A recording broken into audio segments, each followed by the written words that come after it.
By way of introducing myself and living wisdom, I guess I am living wisdom. So to know me is to know the heart of living wisdom. We have living wisdom representatives and counsellors and pastors and caregivers in all sorts of places in the world today. I'm part German and part English by inheritance, so the German part of me wants to take over the world, but the English part of me is too polite to say it out loud. So what I'm hoping to do is bring people to the awareness that we are not transformed by the removal of our mind, but by the renewal of our mind. And that means that you talk to yourself in truth all day long, and throughout the night, whether you can sleep or not, you speak to yourself in truth, so that your mind slowly but certainly becomes your very best friend. The world is a supportive place to people whose minds are always supportive. And I'm going to say that again because you might have missed it. The world is only a supportive place to those whose minds are always supportive. The world is a deep, dark, foreboding place of rejection and crime and sin if your own mind turns against you. And so every day and every week I drag people out of despair, out of depression, out of bipolar, out of discouragement, out of abandonment. I drag them out of inadequacy and fear of failure. My job is to drag people out of the dark pits that their family or themselves have built for themselves and to bring them into joy, into peace, and into light, so that they are in that place of love, joy, and peace 24 hours a day, 7 days a week. Because, you know, in His presence is fullness of joy. Not despair, not discouragement, not inadequacy, not inferiority, fullness of joy. And if you learn to abide in that place, A, you're always happy. B, everyone is your friend, even the ones that don't know it yet. And C, God Almighty is on your side, always. And hey, if God be for you, who can be against you? What can be against you? And so this is victory in the Word of God. It's also victory in mental health. So my qualifications are in psychology, in theology, and in biblical studies. And I've dabbled in philosophy as well. Why? Because when you love God with all of your mind as well as all of your heart, it's not just a sentimental trip. And it's not just a moody trip. It's not just a feelings trip. It's actually stabilized on truth. Whether you're husband, wife, mother, father, employed or unemployed, doesn't matter. When your mind is your friend, all of the day is blessed.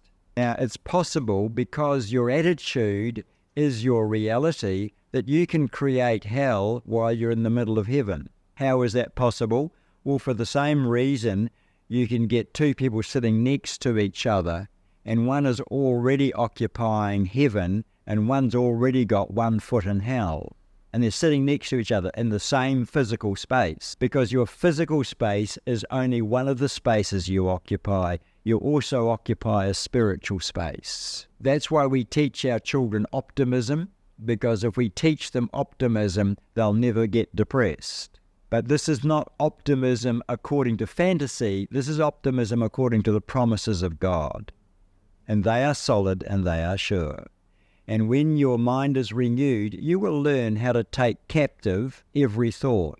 And you will learn to step back from your mind with living wisdom, and you will say, that thought stays, that thought goes, that thought stays, that thought goes. And you will not just try to erase a negative thought, because that's virtually impossible.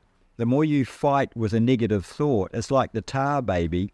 The more you punch it, the more it sticks to you. And the more frightened you are of a negative thought, a disgusting thought, a despairing thought, the more frightened you are of it, the more adrenaline your brain releases, and the deeper the groove that thought creates in your mind. Are you getting it? And then you've got the birth of an OCD, an obsessive compulsive disorder. And so OCD is my favorite kind of client. I love working with OCD people because I drag them out of the grooves that they've dug in their minds so quickly it takes their breath away. And I teach them all sorts of mental skills so that they stop punching this tar baby and start lifting their hands in praise to the Lord. Make sense? Yeah. And so we free them by displacing or replacing the occupation of their mind. And that is my role. People are their own worst enemies. And tell me, when your own mind attacks you, where are you going to go to hide? And whether you're looking at eating disorders or alcoholism, whether you're looking at drug addiction or pornography addiction, whatever you're considering as your big issue, I got to tell you that it's probably just an escape kit and a survival kit to help you paper over those disgusting, unbearable feelings and negative emotions that have been assailing you since childhood. And they don't work. Quick fixes will hide the pain, people, but they will never heal it. Eating is a quick fix. Sugar is a quick fix. Fatty foods is a quick fix. Rock music might be a quick fix. More movies might be a quick fix. When are you going to stop quick fixing yourself and get a hold of something that works forever? That's the point. That short-term gain for long-term pain produces long-term pain. Loss of self-respect, loss of joy, loss of hope. Give up all those quick fixes of childhood and learn how to do a permanent fix that stays forever. And that's what Living Wisdom is teaching. It's teaching you that your attitude determines your altitude. And you've got to work on your attitude because it will decide whether you have a good day or a bad day every day. And here's the thing. Whatever gets your attention is going to get you. So what is getting your attention? You don't gain status by making money or a prettier girlfriend or a hunkier guy. Chunky, hunky guys work for a very short time, but not for that long. And neither do pretty girls, because pretty girls have moods. And you know where moods can take you, don't you?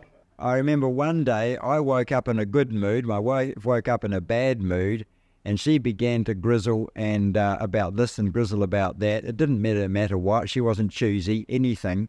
And I said, honey, it looks like you're fixing to have a bad day. I got to serve notice. You're going to have it by yourself because I'm having a good day. And she said, don't leave me. And I said, well, we're going to occupy 2 different countries today.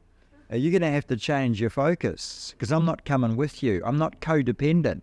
You see, in a codependent house, if one person's in a filthy mood, only an hour or 2 before everybody's in a bad mood. But they're all codependent.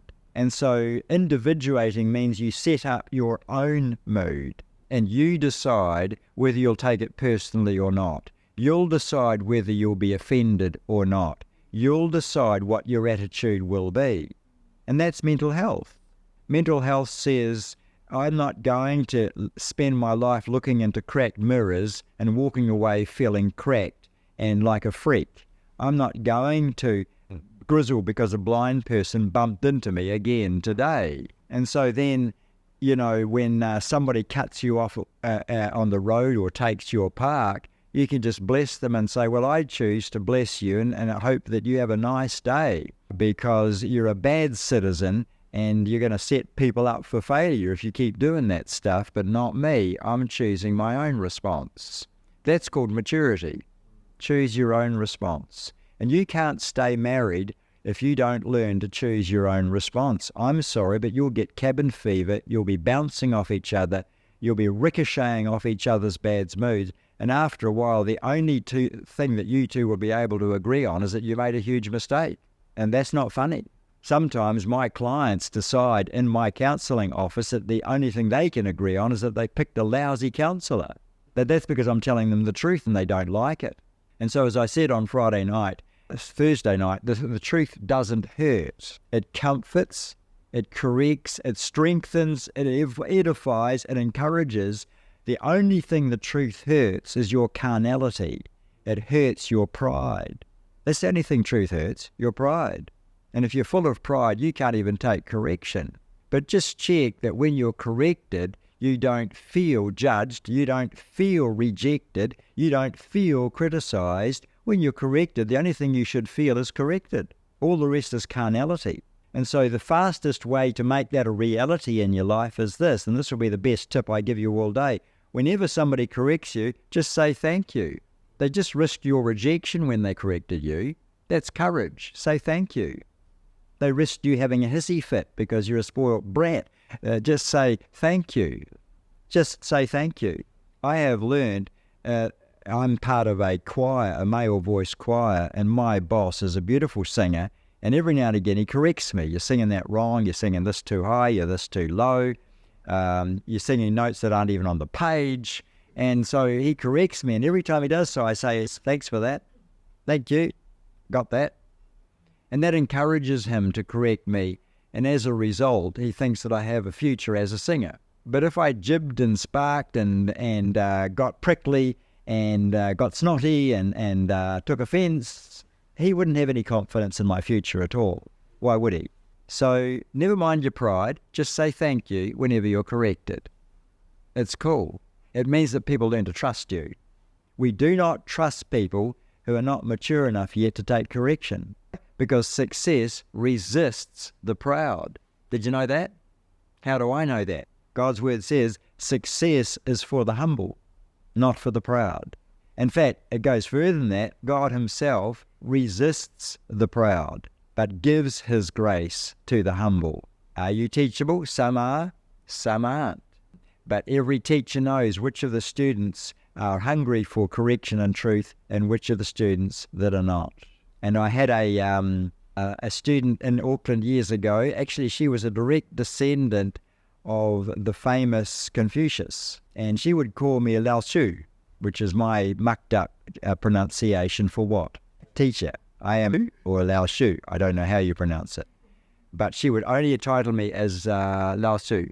And because she said, if I entitle you with that title, it means I must pay attention and I must make the corrections you ask for. And she grew like a monkey in 2 weeks from quite a spoiled brat, an only daughter, to someone who was really quite wise and became leadership in her community. And that happened in 2 weeks because she soaked everything up I said. She studied it, and she didn't lose any. I think she's the only student I've ever had who never let anything I said fall to the ground. She was so diligent, and I was so impressed, but she made such changes so quickly. And so I run 10-day courses in Nelson, and my presenters also run courses around New Zealand. And you already know about Matt Stott and Belinda, who run Soul Tour, which is an offshoot for young people. It's much more visual than I am. I'm just a dry, crusty old lecturer that drones on. They do exciting things. They take you to cemeteries and teach you to think about where your life is going. Or they explain the 12 fundamentals to you and then take you out on the street and you have to explain it to a stranger. I don't know if they did that with you, but Matt's very good on the visuals and the overheads and the PowerPoints. I'm technology a bit backwards because I like to get straight inside your soul and do the work there. And that's why I believe in being transformed by the rebooting of your mind, because I have the reboot program. So that's my introduction of myself. What motivates me? What is my hidden agenda? Basically, it's compassion for the tortured soul. You see, when your mind becomes your enemy, that's called torment. And some of you have known moments of torment in your life where your own mind got stuck into you, destroyed your confidence, destroyed your self-worth, destroyed your sense of being an asset, not a liability. And torment is where your own mind becomes your worst enemy. And as I was saying the other night, a good analogy is, have you ever tried to make your bed while you're still in it? Now, you are spirit and soul and body. You're a tripartite being. But to distinguish the spirit from the soul is quite important. Did you ever read the words of David? Why art thou cast down, O my soul? Who was talking to who there? Who was David to? David, the spirit, was talking to his own soul. Why art thou? He used the third tense. Why art thou, cast down? Why are you depressed? Why are you discouraged? And every one of my depressed clients, I ask them to ask themselves, why are you so depressed? Was it something your mother said to you as a child? Was it a curse your father put over you? Was it a boyfriend who rejected you or cursed you? Was it a husband who sent you away in discredit? Why aren't you cast down? Did you fail your exams? Do you think you are your performance? Have you distinguished yourself from your examination results? Have you distinguished yourself from your clothing? Have you distinguished yourself from your friends?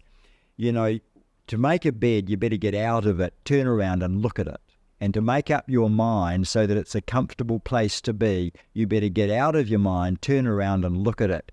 And that's what we teach our students to do, to examine what they're telling themselves, to examine what they believe, and to make the necessary changes, because every one of you here are carrying traitors in your army.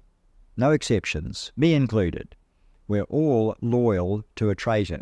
The next time you fall down the stairs or get a speeding ticket or a parking ticket, the next time your grandma tells you off or is angry with you, the next time your dog rewards you for locking it in the bathroom by pooing all over the floor, whatever is happening bad in your life, it starts with a misbelief.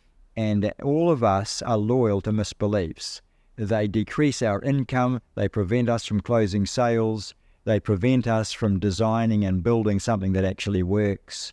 We're all loyal to misbeliefs. Living Wisdom gives you a way of tracing the lie, facing the lie, and replacing the lie very rapidly, very quickly, very effectively. But it takes me 10 days to really teach people how to clean up their thinking and how to sweep the house out and how to make it a place that they can enjoy living in. I'm quite certain that anyone who owned this house would enjoy living in it. And I'm quite certain that there are some minds I would not want to live inside. It would be hell. And you see, your character is becoming your destiny. And I want you to say that aloud. My character is becoming my destiny. In Latin, jus character est jus fatum. And it's the motto of our school, really, that your character is becoming your destiny. I don't say, are you going to heaven or hell? I say, are you becoming heaven or hell? Do you get the idea? Because an attitude is a place. And so what place are you becoming? The kingdom of God is within you, but so is evil. And you have to decide which one you feed. So by tracing the lie, facing the lie, and replacing the lie, your life will only ever get better. The escalator only goes up, it never goes down.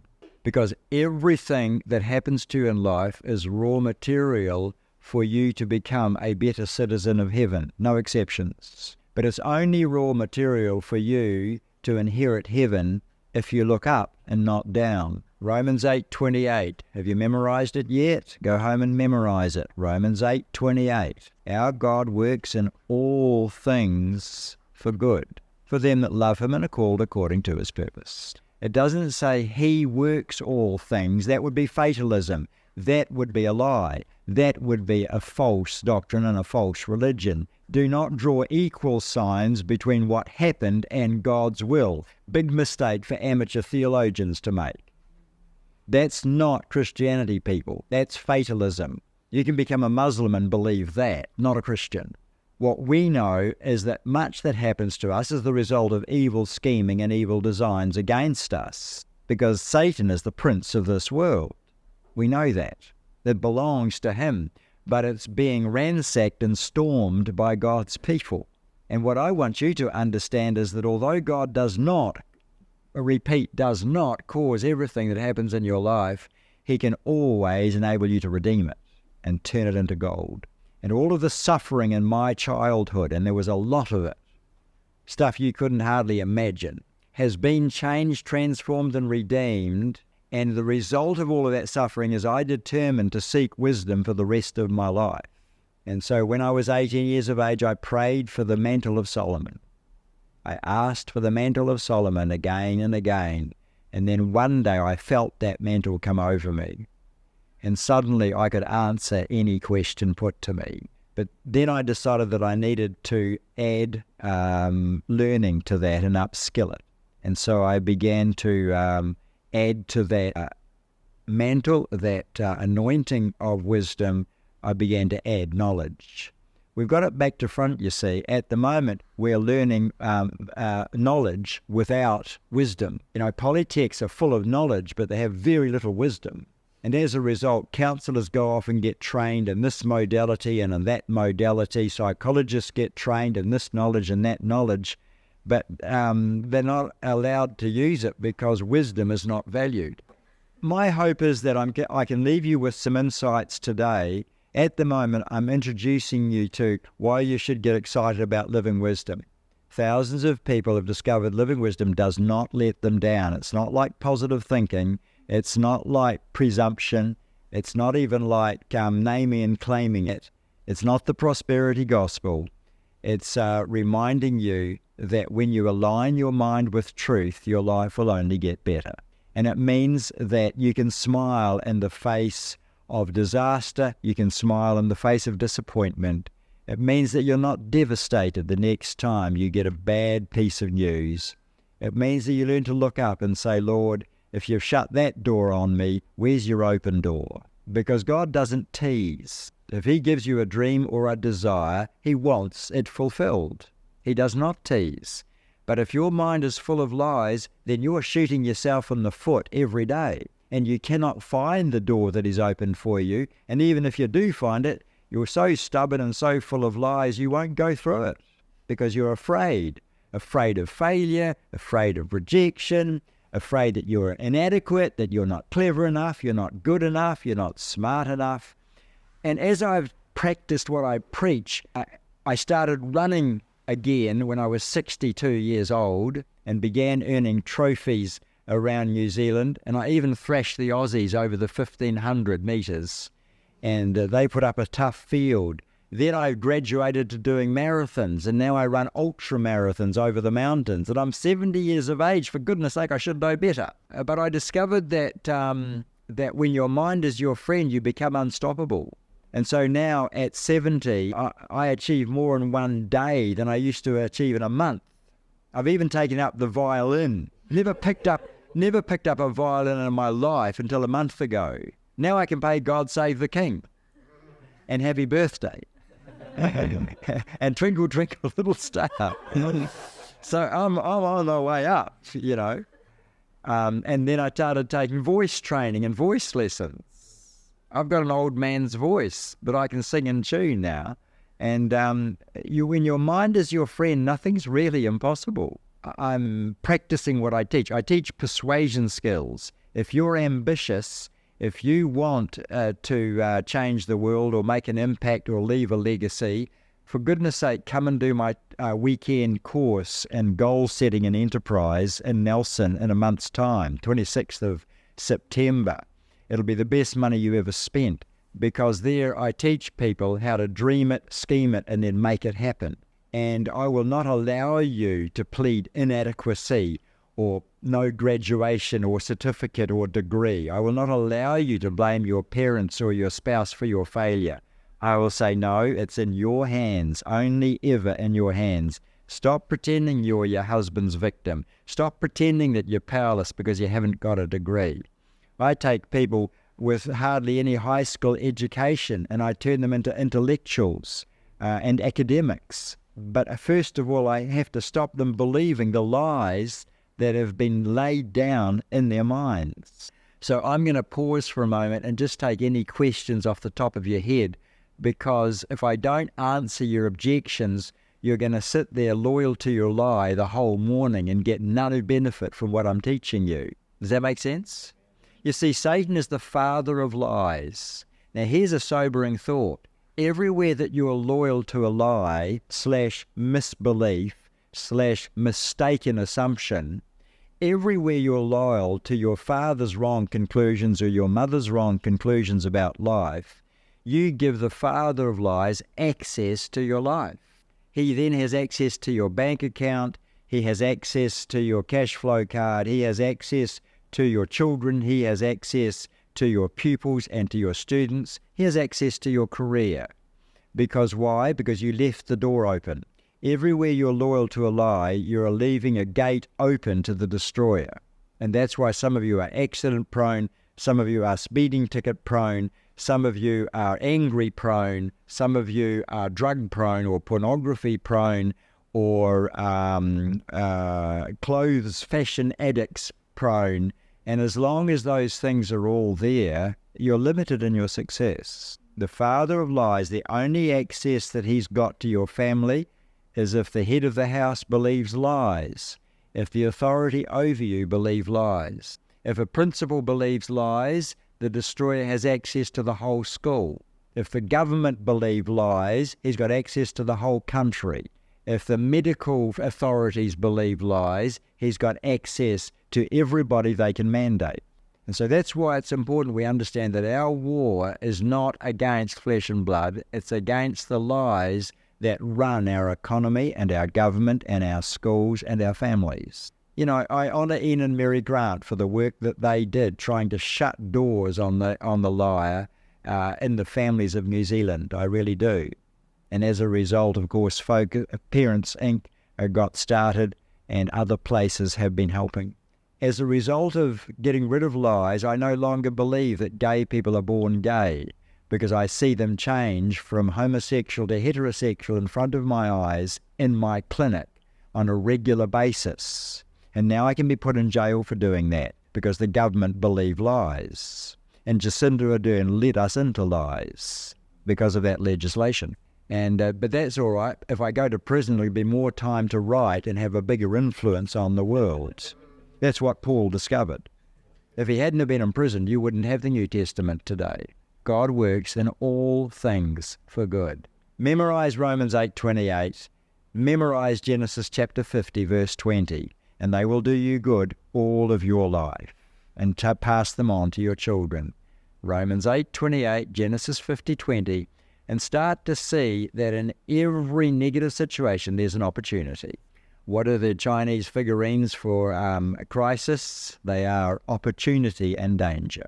Put those two symbols together and you get the word for opportunity.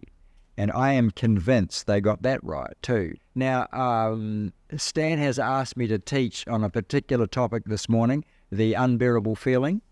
And I want to get you started on this feeling of the unbearable feeling. This was a concept that I developed and invented. And basically, it's a way of understanding an emotional bruise or a psychological bruise. Make sense? Every one of us here have a bruise.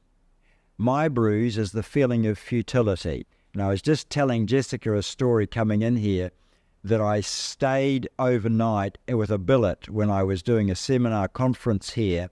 I didn't know. They took me to a very palatial home, a beautiful home. I didn't note the name of the street. I didn't note the name of the number of the street. I was taken by my chauffeur. And I stayed there that night. But at 12 o'clock, I couldn't sleep. I had all this energy, excitement. And so I thought, I'll just go for a run. So I let myself out and off I went for a run. I ran and I ran and I ran. And I was so lost in God and worship and happiness that I didn't take enough note of where I was. I ended up utterly lost at 1 o'clock in the morning, somewhere down there. I remember there was a lagoon and a bridge and a lot of houses and a motel. And I remember thinking now, how did I get back to where I was? And it suddenly occurred to me that I couldn't knock on a door and say, excuse me, I'm lost, because it was 1 in the morning, and I'd probably get met with a shotgun. And I couldn't call the police because I didn't know where I belonged or where they could take me back. And then as I was on my cell phone trying to find the map, the battery went flat. And so then I tapped on my GPS to get my map, and I didn't have my glasses on, so I couldn't actually make out the...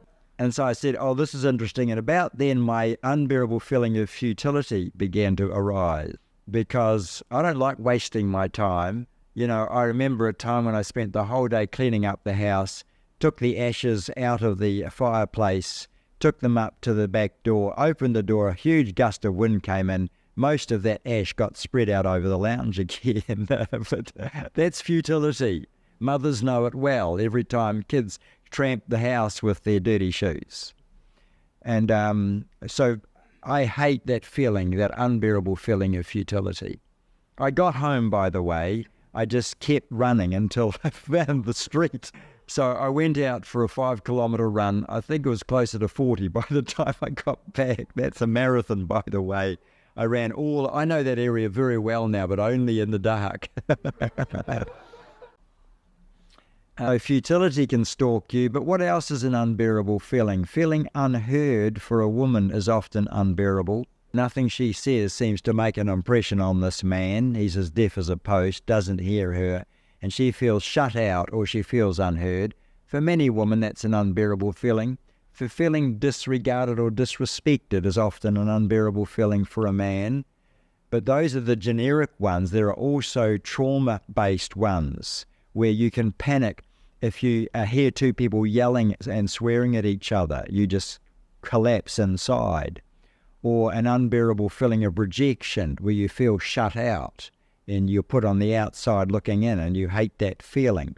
Or you feel like embarrassed in public because you're not wearing the right clothes, or because, I don't know, your fly's undone, or there's something wrong with your hair, or your dress is tucked up under your undies, and that would just be mortification because your unbearable feeling is being humiliated in public. Or just feeling dumb can be an unbearable feeling for someone who's tackling a new software or new hardware, or trying to learn to drive or something like that. And you've been traumatized, you've been humiliated, and as a child, maybe a fuse got blown in your brain, and that will always leave a scar. You know, some of you have heard of the movie Jaws from the 80s. I made quite a lot of money out of people who went to Jaws and watched the movie when they were far too young to handle it. And, you know, take one of those middle-aged people to the beach, and when they wade out into the surf, creep up behind them and go, do-do, do-do, do-do, do-do, do-do. And they'll have echoes from that movie, and you might find they don't want to swim in the surf anymore that day because of that echo. So unbearable feelings invoke echoes from the past, and it could be the threat of going bankrupt or borrowing money. It could be the threat of a man with alcohol on his breath, or it could be the mere thought of the erotic shuts you down because erotic means dangerous or powerless. And so with traumatized people, sexual victims, people with PTSD, that is always an unbearable feeling that is eclipsing reality. And so as a therapist, my job is to look at your life and see anywhere that you're overreacting shows evidence of a bruise. And that's how you find an unbearable feeling. You look at the overreaction in yourself or in somebody else, and then you trace it back to the original trauma. That means that their buttons are being pushed, and being triggered is a very popular term today. You can't be triggered unless you already had a bruise. You already had a bad experience. And it's the law of first introduction. If your first introduction to sex was a bad experience, you can be triggered by anything erotic. If your first introduction to debate was arguing and fighting, then you will not want to take part in debates because of the law of first introductions. If your first introduction to babies was unpleasant, whether it be screaming, crying, sickness, emergencies, or bad smells, it'll battle against your maternal instinct. Because that's a bruise. If your introduction to hospitals was panic, you will never enjoy or look forward to visiting a hospital. One smell from the vet meant my dog would run back into the car because she had been traumatized at a vet. And so even when we turned into the street where the vet was, she would get nervous. That's an unbearable feeling. Dogs don't have to talk if you're alert to what they're telling you. I've got a flock of doves that are tame, and they will land on me and feed from me, but one sight of a cat and they just disappear. A bird will never forget the spot where it was frightened or scared by a cat, and it'll never ever go back there. That's why a lot of people don't have birds in their garden, because there are too many cats. Yep. So unbearable feelings are the result of being scarred, bruised, or traumatized. And the trouble doesn't stop there, because what you then do in order to try to protect yourself from that unbearable feeling, I don't know what the Chinese word is, but I know the Dutch word for unbearable is ondraaglijke. And the ondraaglijke emotie is what they fear. And when they realized that I was healing ondraaglijke emotie, they came to me by the crowd, because the Dutch have an inheritance of starvation when the Germans occupied the place. And the thing that they're not scared of is flooding, because they've dealt with flooding for generations. But they are scared of a shortage of food. And whenever the pantries are bare, they'll panic. Yeah. And there's always a run on the supermarkets before there's a holiday, so that they don't run out of food. This was their national unbearable feeling. And what is the New Zealand national unbearable feeling? Well, it could be racism. That seems to be the favourite whip word, though, in this country.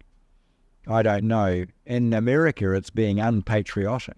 Yeah, so any candidate for president who can stir up the fear of being unpatriotic gets votes. And in families, unbearable feelings come in families too. For one family, it's the threat of ever being poor. For another family, it's the threat of being labelled dumb or unintellectual or unacademic. For another, it's the threat of being backslidden. You know, backslidden is the whip word. Or poverty mentality is the whip word. Or rebellious is the whip word. Or an embarrassment to the family is the whip word, because of this unbearable feeling. So it's really good to identify your family's unbearable feeling and then get some truth coaches to heal it. Now, truth coaches are tailor-made truth. Say it.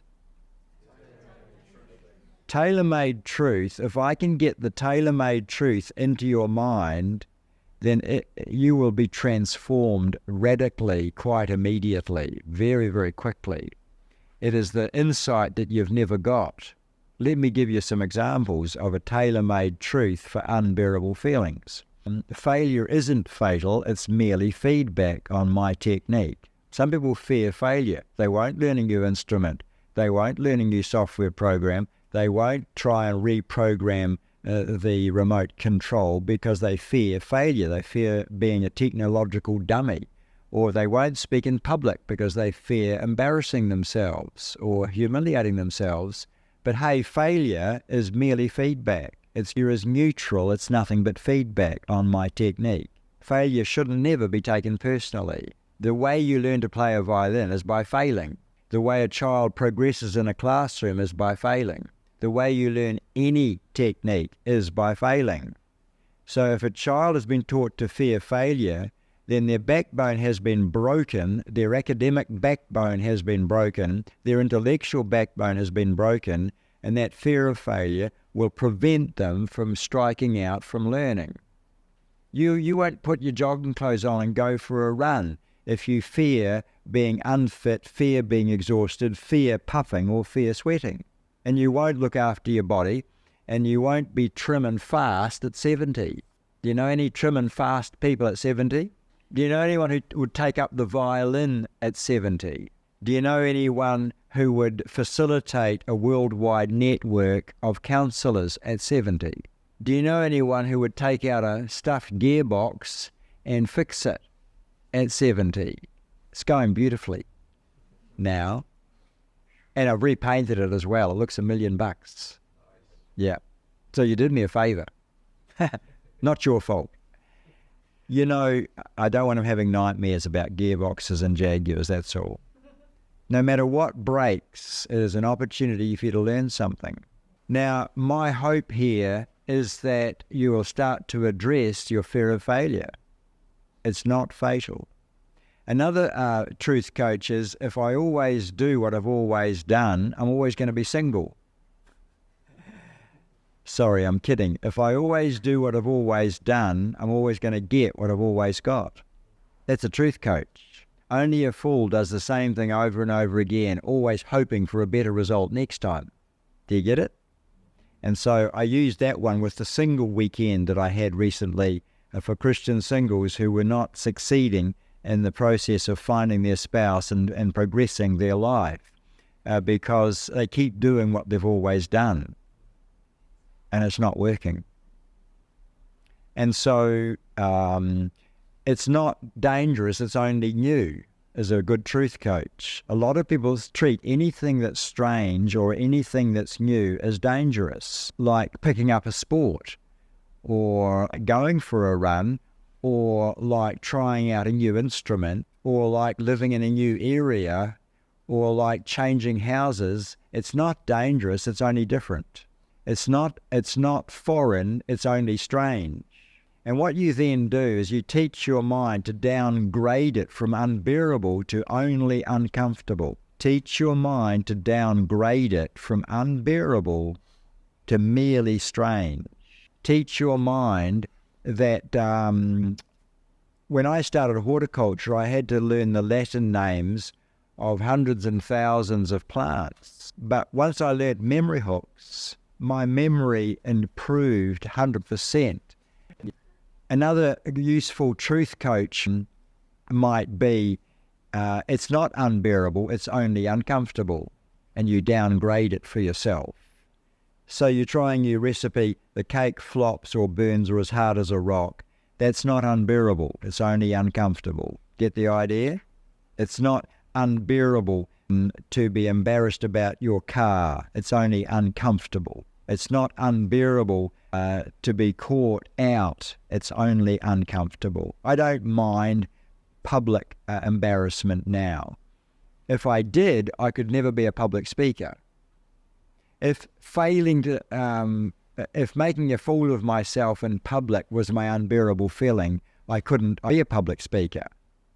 Barbra Streisand is so afraid of forgetting the words now that she will not sing in public.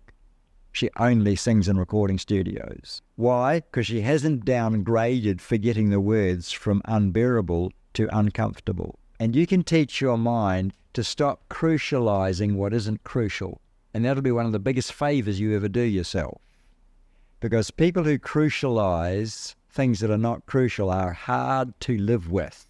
They are difficult to live with. There's some mud on the carpet, a picture isn't straight, Junior splashed something on the kitchen floor, somebody knocked over a vase and broke it. Living with someone who crucializes all of that stuff is hard work. It's difficult to live with a crucializer. They need to learn to downgrade things from unbearable to inconvenient. You with me?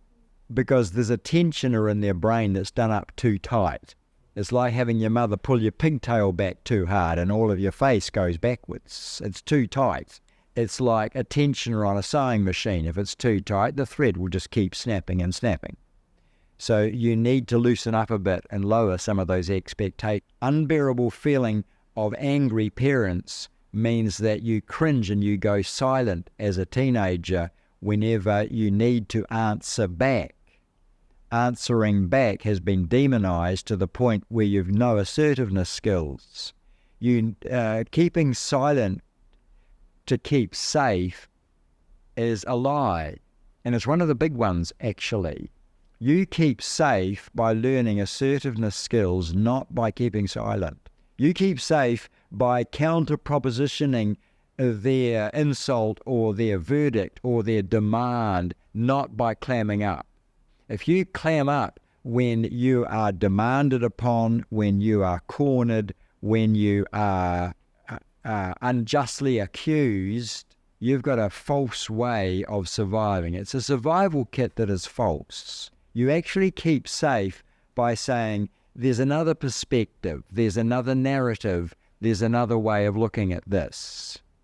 You keep safe by defending your perspective, because in defending your perspective, you defend your sovereignty. If you will not defend your perspective, you're actually giving your sovereignty to another person, and you're playing the role of the powerless victim, and that is a marriage already in trouble. In pre-marriage counselling, I check that this couple have a balance of power to speak and to be heard, a balance of power to negotiate all things, and not a hierarchy. I don't want them setting up a hierarchy already. carnal nature means we're all too ready to dominate whenever anybody gives us too much power. Don't do that. A marriage is not a hierarchy. A marriage is cooperation and mutual submission, but you can only achieve that if you can counter proposition. If you can't counter proposition, somebody's going to sulk and somebody's going to get angry. Resentment is the inheritance of those who cannot, or it's the legacy of those who cannot counter proposition. And I would imagine that in real estate, a large part of Aaron's job is coaching people to counter proposition. Don't just sulk when the offer is turned down. He has to facilitate negotiation, and a marriage counsellor does exactly the same thing in a marriage where somebody's holed up in wounded pride, somebody's sulking, somebody's passive-aggressive, somebody's sexuality has shut down, their sensuality has shut down because they're full of resentment. Why are they full of resentment? They haven't been counter-propositioning injustice or lack of balance of power, and they're becoming resentful. How can you tell a woman in submission? She's full of resentment. How can you tell a cult? The people are full of resentment. How can you tell when the pastor's controlling? The people are silent and resentful. How can you tell if there is a pretend agreement? The employees are sabotaging the employer's mission and purpose. How can you tell when there's passive aggression in the workplace? Somebody is taking long breaks, or somebody is coming in late for work, or somebody is not following up opportunities and initiatives. And so you see, guys, the Bible has a lot to say about all of these things. For example, in Amos 3:3, it says, how can two walk together unless they be agreed? Too much spectator stuff going on in church already. You don't learn as a spectator. That's the big lie of the churches. Auditoriums do not create big people, all right? Sitting in the bleachers in the stands does not create sportsmen. You have to get down into the arena to be a sportsman. And so by asking you to recite 3 times the same verse, I brought you into the arena. How did it feel? Good? Okay. So I'm going to add to that, how can two walk together except they be agreed? But how can they be agreed if they cannot negotiate? Negotiation is the king of the life skills. Get that one right, you're halfway there to a successful life. It's the king of the life skills. What is it? And what is the king of life skills? Now, let's add to that, but how can they negotiate if they won't proposition? Because they believe you keep safe by keeping silent. You cannot proposition if you believe you keep safe by keeping silent. You can't proposition your grandparents, your parents, or your children, your staff, employer. You can't proposition them, but success goes to the capable propositioners. Did you write that down? You're not even taking notes, so I don't know how long you're going to remember this stuff for. Probably less than 24 hours.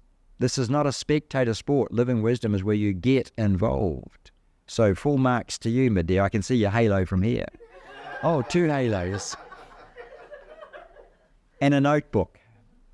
So yes, it's being recorded. Okay, I give a point to you. But you better get it.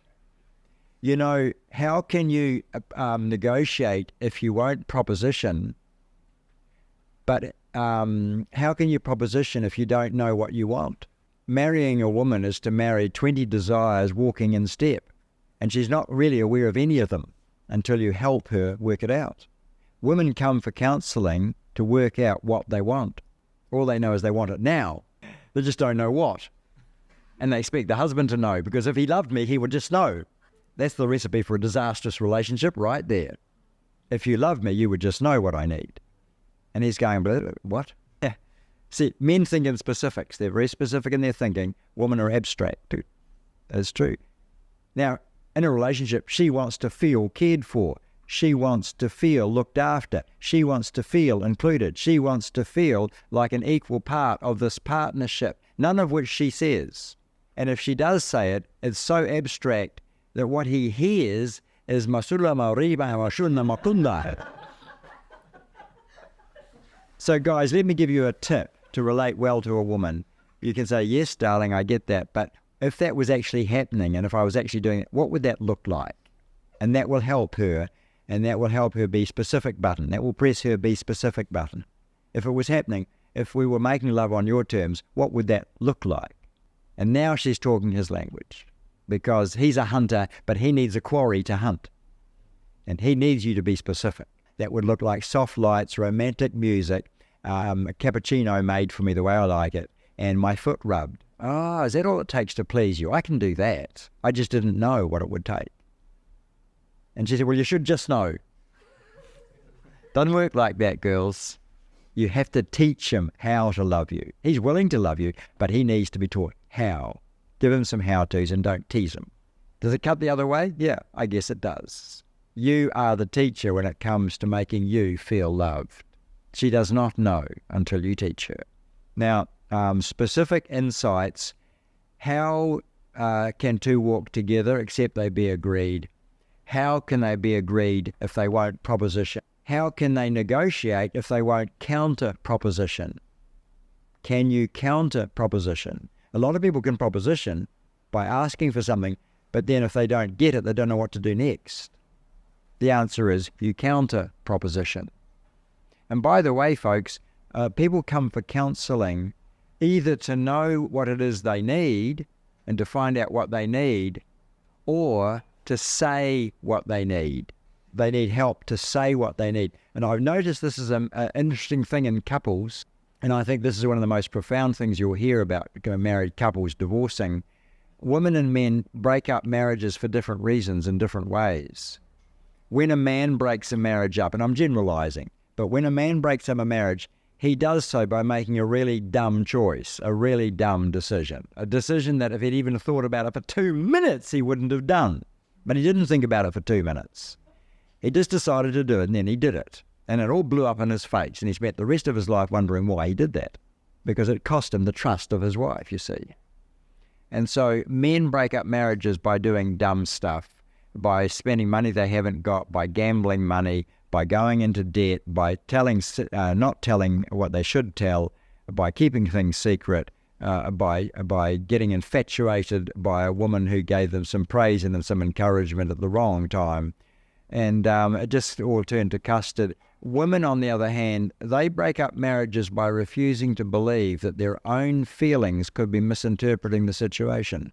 They're so loyal to their feelings because all of life is mediated to them through their emotions that if their emotions are lying to them, they can't believe it. My feeling is this, my feeling is that, and they will not challenge it, disagree with it, or remonstrate with it. And as a result, they get cold, they get hurt, they get resentful, they end up full of resentment, and they no longer feel what they used to feel towards this man, and then they shut down, and now they're ripe for an affair, or they're ripe for any man who will get past that wall of resentment. So when a woman comes for counseling, she says, I don't know what I should be asking from my husband. I need help to work out what I have a right to ask for and what I don't. I need to know how he can earn my trust back. She doesn't know. How can he earn my trust back? How can I reassess him? How can I be warm and affectionate and loving towards him again? Because this wall's around my heart now and I don't know how to take it down.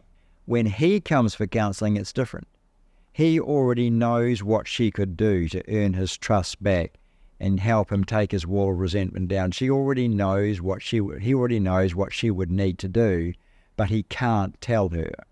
He's anticipated her reaction. He doesn't want that reaction, and so he's clammed up. He's keeping a secret life. Now he's got a double life. He's not actually being honest with her about what he really needs because he's second-guessing her reaction, and he doesn't want that reaction. And every now and again, he's a wee bit honest about his true self and to see whether or not she can handle it. And if she can't handle it, she erupts, she goes mad, she gets really angry. He just makes a mental note. She can't handle who I really am. I can't afford to tell her that bit about me. And so he doesn't tell her, and then he ends up with a double life. The life that he presents to her and the life that he keeps to himself. And here's the problem, guys. The intimacy is only as good as the honesty. When honesty breaks down, intimacy breaks down very soon afterwards. So that's why my wife and I, we touch base together every day. So there's total sharing and total transparency. And every night I contact her and say, hi, how's it going? How things are going? Things are going here, this, that. Because I discovered that what Rosemary doesn't know, she just makes up.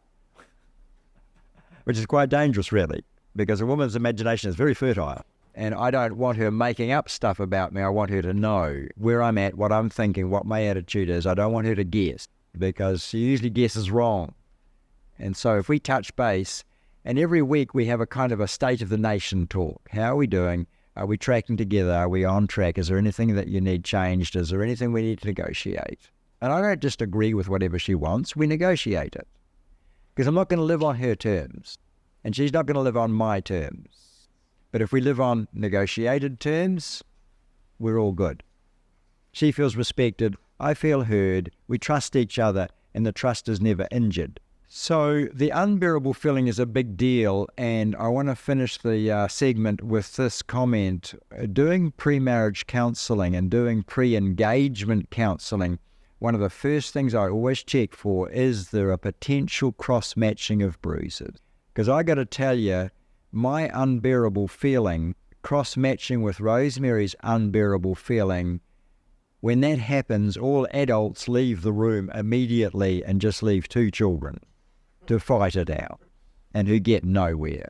If Aaron's unbearable feeling is to be distrusted, and if Sonia's unbearable feeling is to be shut out, and I'm only making this up, so this is not a word of knowledge, then they're going to press on each other's bruises simultaneously, because she doesn't want to feel shut out, and so she starts pestering him with questions and going at him with interrogation. And his unbearable feeling is to be interrogated by a woman and distrusted by a woman. You know, within 60 seconds, there's going to be a fight, or there's going to be hurt, there's going to be pain. And I look for any potential cross-matching of bruises in a couple when I do their pre-marriage counselling, because that's the number one cause of marital breakdown. That's the number one. That's the big one. They've both got bruises, and if they start fingering each other's bruises simultaneously, then they're going to blow apart immediately. They're going to back away from each other immediately. They're going to go to bed angry. They're going to go to bed sore. And they're not going to know how to figure it out, because neither of them will make friends with their unbearable feeling. Neither of them will learn to sit with feeling unheard.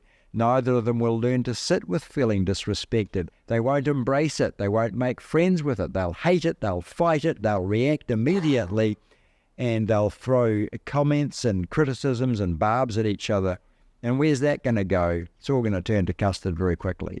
So that's the first thing I check for in pre-marriage counselling. Not the only thing, but it's a big deal, because that is the number one reason for divorce. And quite often the couple that divorce over this cross-matching of bruises will never understand why they could not keep it together. They'll get divorced, but they still won't really understand why they couldn't stay in love and why they couldn't stay together. And a lot of people are going to get hurt. The children always pay the true price for a couple deciding that it's too hard to live together. They paid the price, and the pain then gets handed down to the next generation. Whereas if they could just learn to sit with feeling unheard, or sit with feeling, when Rosemary disrespects me, or she uses a demanding, bossy, dominating tone of voice, which she last did about 10 years ago, that was a small lie, forgive me, Lord. Might have been last week, actually. But I have to sit with that. I have to say, well, I feel despised, I feel disrespected, but so what? So what? So what? I'm still valuable. I'm still loved by God. I still have an opinion that matters. I'm not an idiot. I'm not a fool. I believe in what I'm doing. Maybe I need to change my tone of voice. Maybe I need to change my wording. But it's actually not the end of the world just because my wife disrespects me. And she has to say, right now I'm feeling a bit uncared for, a bit unheard, a bit shut out. But hey, I'm still cute. I'm still gorgeous. He's a lucky man to have me. I don't need to take it all personal. And we don't sulk. We don't sulk. We're not knocked off our rocking horse. We're not knocked off our pedestal. And we don't feel devastated just because somebody doesn't like us at the moment. That's for the insecure. And insecure people become control freaks, and control freaks crush the person they love. That's what they do. Because they're insecure and because they need to fight back, and because a woman's way of getting safe is by more and more control, which is always a mistake. More and more control will not make you safe. It'll just turn you into a control freak. And actually nobody likes living with a control freak. Nobody. You're doing yourself a harm. You're shooting yourself in the foot by trying to get more and more control.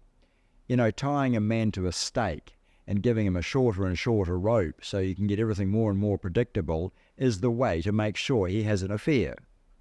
Don't do that. That's just dumb.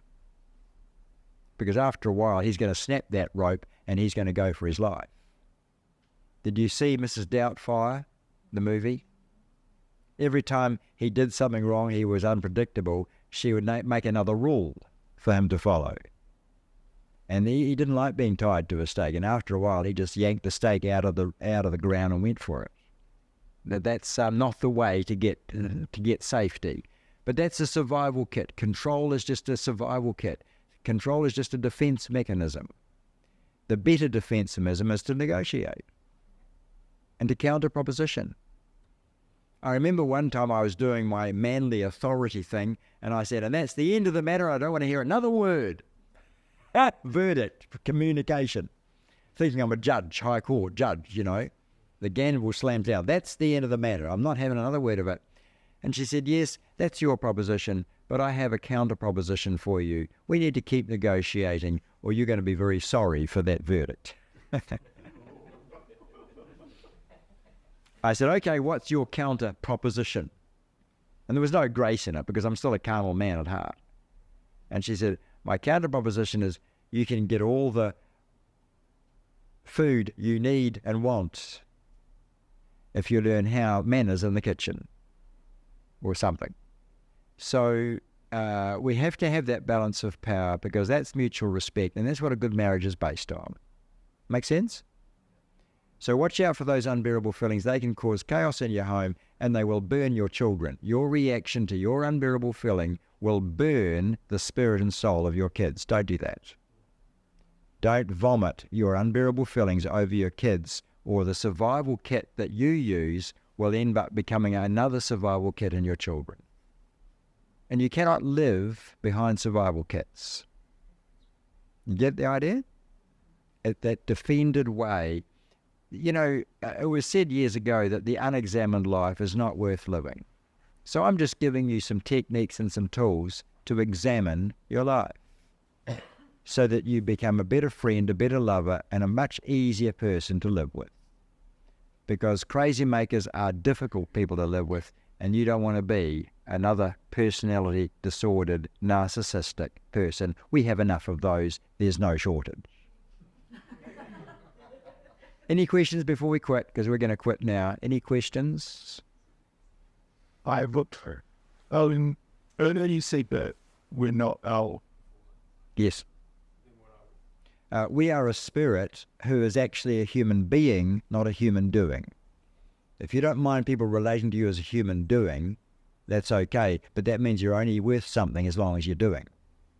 Whereas a baby isn't doing anything except pooing and vomiting, and they have great value. The glory of the family is in the baby, and yet all the baby's doing is crying, screaming, peeing and vomiting. It's just, you know, sicking up. I mean, where's the value there? But you have that intrinsic value of a baby all of your life. You are a human being first. And out of your value as a being, you then perform incredibly. But if your worth and value and security is based on your performance, you'll always be frightened, and your worth is only as good as your last performance. That's an insecure person. Don't do that. There's no grace in that. We say, amazing grace, how sweet the sound. Amazing my performance, how wonderful I am. That's not the way to live. Any good question? Another one? And it's what is narcissistic behaviour? Because a lot of people are talking about. It's acute selfishness as a way of life. It's just selfishness out of control. They only think about how things pertain to them, what the impact will be on them, how it's going to work out for them, and they can only relate to people in a limited way through their own experience. It's partly in the upbringing. They're allowed to be. They're mini emperors. They're only children. And they think that there are 4 adults there who are all there for their benefit. And the adults think that too. 2 parents and 4 grandparents all think that it is their job to make this baby happy. This baby is going to grow up to be narcissistic. They never have to experience or live with disappointment. That's how to ruin a child. You create a crazy maker or a narcissistic personality disorder.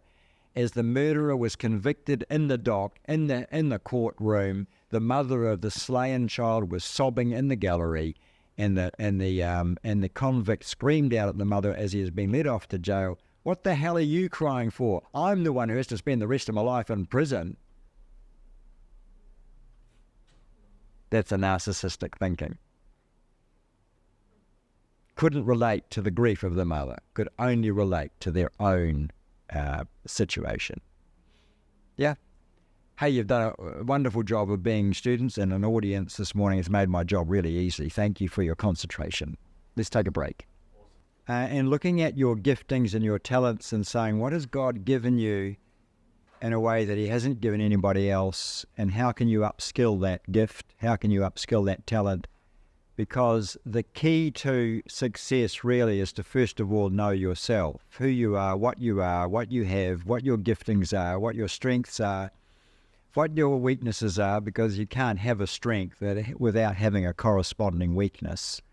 That's just how it is. But not to focus on your weakness, but to focus on your talent and to make it work for you.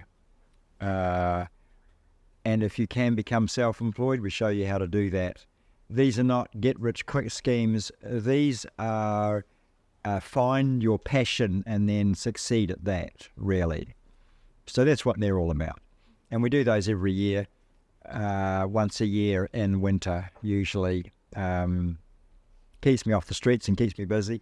And it also stirs me up, too, to remember that that I want to leave the world a better place. And that's going to be my legacy. Every morning I pray, Lord, may I go to bed with no regrets tonight, having wasted no opportunities and having left the world just a teensy-weensy bit better for my day. If somebody's encouraged, if somebody's instructed, if a marriage is saved, if a child is reassured, then I'm doing my job. You know what I'm saying? And you have a gift, you have a talent, you need to find it, and your parents' priority job is to help you find your talent and then help you develop that. And then that talent will make you wealthy, and then you will train your children up according to their own talents, and they also will be successful. If you train your children according to their talents, they can't almost help but succeed. Paul McCartney bought a guitar for his dad and put it up on the wall of his dad's home, and the words were, "It's fine to play the guitar, son, but you'll never earn a living at it." It's okay to learn the guitar, son, but remember, it'll never pay your rent. Of course, he's one of the wealthiest men in the world now. But it's something to remember. It's something to remember. If you train your children according to their talents, just make sure you found your own first. Make sense? God has given every one of you something that he's never ever given anybody else. Do you even know what it is? The question now is obligation versus ownership. What is the difference? Why does it matter? How can it keep you from never burning out? You will never burn out if you will get clear what I'm saying to you now. You'll never suffer burnout. You'll never dry up in your Christian walk if you get clear what I'm teaching you now. And you'll never become that horrible religious legalism that turns so many children off their parents' faith, because their parents didn't get new covenant understanding of Christianity. All they got was religion and obligation. So I want to release you, particularly the women need to hear this sermon, because women slip into obligation very quickly and very easily. It's faithfulness out of control, if you like, as another way of saying it. James calls it the royal law, the law of liberty, and we call it the new covenant because it's based on ownership, not religion or obligation. And here's the thing, when your heart is in what you do, you'll always be enthusiastic, you'll always be excited for it, you'll never burn out, you'll never dry up, as long as your heart is in what you're doing. In other words, don't allow your heart and your body to go in two different directions. Right now, there's nowhere on God's planet that I would rather be than sitting in this chair. But if my heart was in my garage or on the beach or singing with a rock group, if my heart was in Acapulco or my heart was in Brisbane or Gold Coast, then there'd be an element where I would not enjoy what I'm doing here. Don't ever let your heart go left and your body go right when you go out the front gate in the morning. There's something wrong when you're doing what you're doing to pay the mortgage, to chauffeur the kids to their classes and their sports. There's something wrong when your body and your heart are in two different places. And I said to a pastor once, I listened to him preach, and I said to him after the sermon, I said, "How long since you left the pulpit?" He said, "What do you mean? I haven't left the pulpit. I preached this morning." I said, "Yeah, your body was there, but your heart wasn't. Where was your heart?" Busted.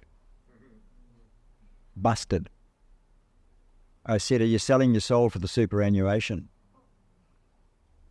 I'm so tactful. I'm so polite. I never come at an issue front on. Forgive me, Lord, I'm a liar. Some people call it an excavatory device. I call it a spade. And then we all know what we're talking about. And maybe I'm on the spectrum because that gives me an honest streak as well. But I got to tell you that man, he looked at me and he thought, do I trust this joker or not? And he decided to trust me. So he said, you know what, to be honest, my heart hasn't been in the ministry for a couple of years. And you're right, I'm just here because right now I couldn't find any other employment. I said, mate, you're selling your soul. How can you not be depressed with a philosophy like that? He said, you're right, I am depressed. I said, does your wife know? And he said, no, not really. And I said, so you've got to get transparent with her as well, don't you? I said, you haven't got ownership of your life. He said, mate, my life sucks. I hate my life. And he's a pastor, shepherding people into mental, emotional, spiritual health, right? No, not right. And the same can be said for a wife making love to her husband. Her body's there, she's available, but she's not there. She signed off years ago. Or she's looking after children, but her heart's not in it. Her heart's in a vocation or a career or a gifting or a calling that she had to turn her back on because she fell pregnant and she never did get ownership of being a mother. For her, it's just a duty and a burden. This is what we're talking about now. When a man goes to a job he doesn't love, doesn't like, hasn't got his heart in, he will eventually get mouldy, get angry, get resentful, and burn out. The number one cause of burnout is having your body and your heart in two different places. Obligation is exhausting. What is it? Obligation is exhausting. And God does not call us to obligation. The Bible says regarding giving, God loves a cheerful giver. Let me translate that for you. God loves a giver who's enthused and excited about what they're investing in. And when you get to heaven and you say, well, I paid my tithes and I attended church, the Lord might just look at you and say, why? Why? Barry Maguire's song. Well, I went to church and I paid my tithe, and all the Lord will say is why.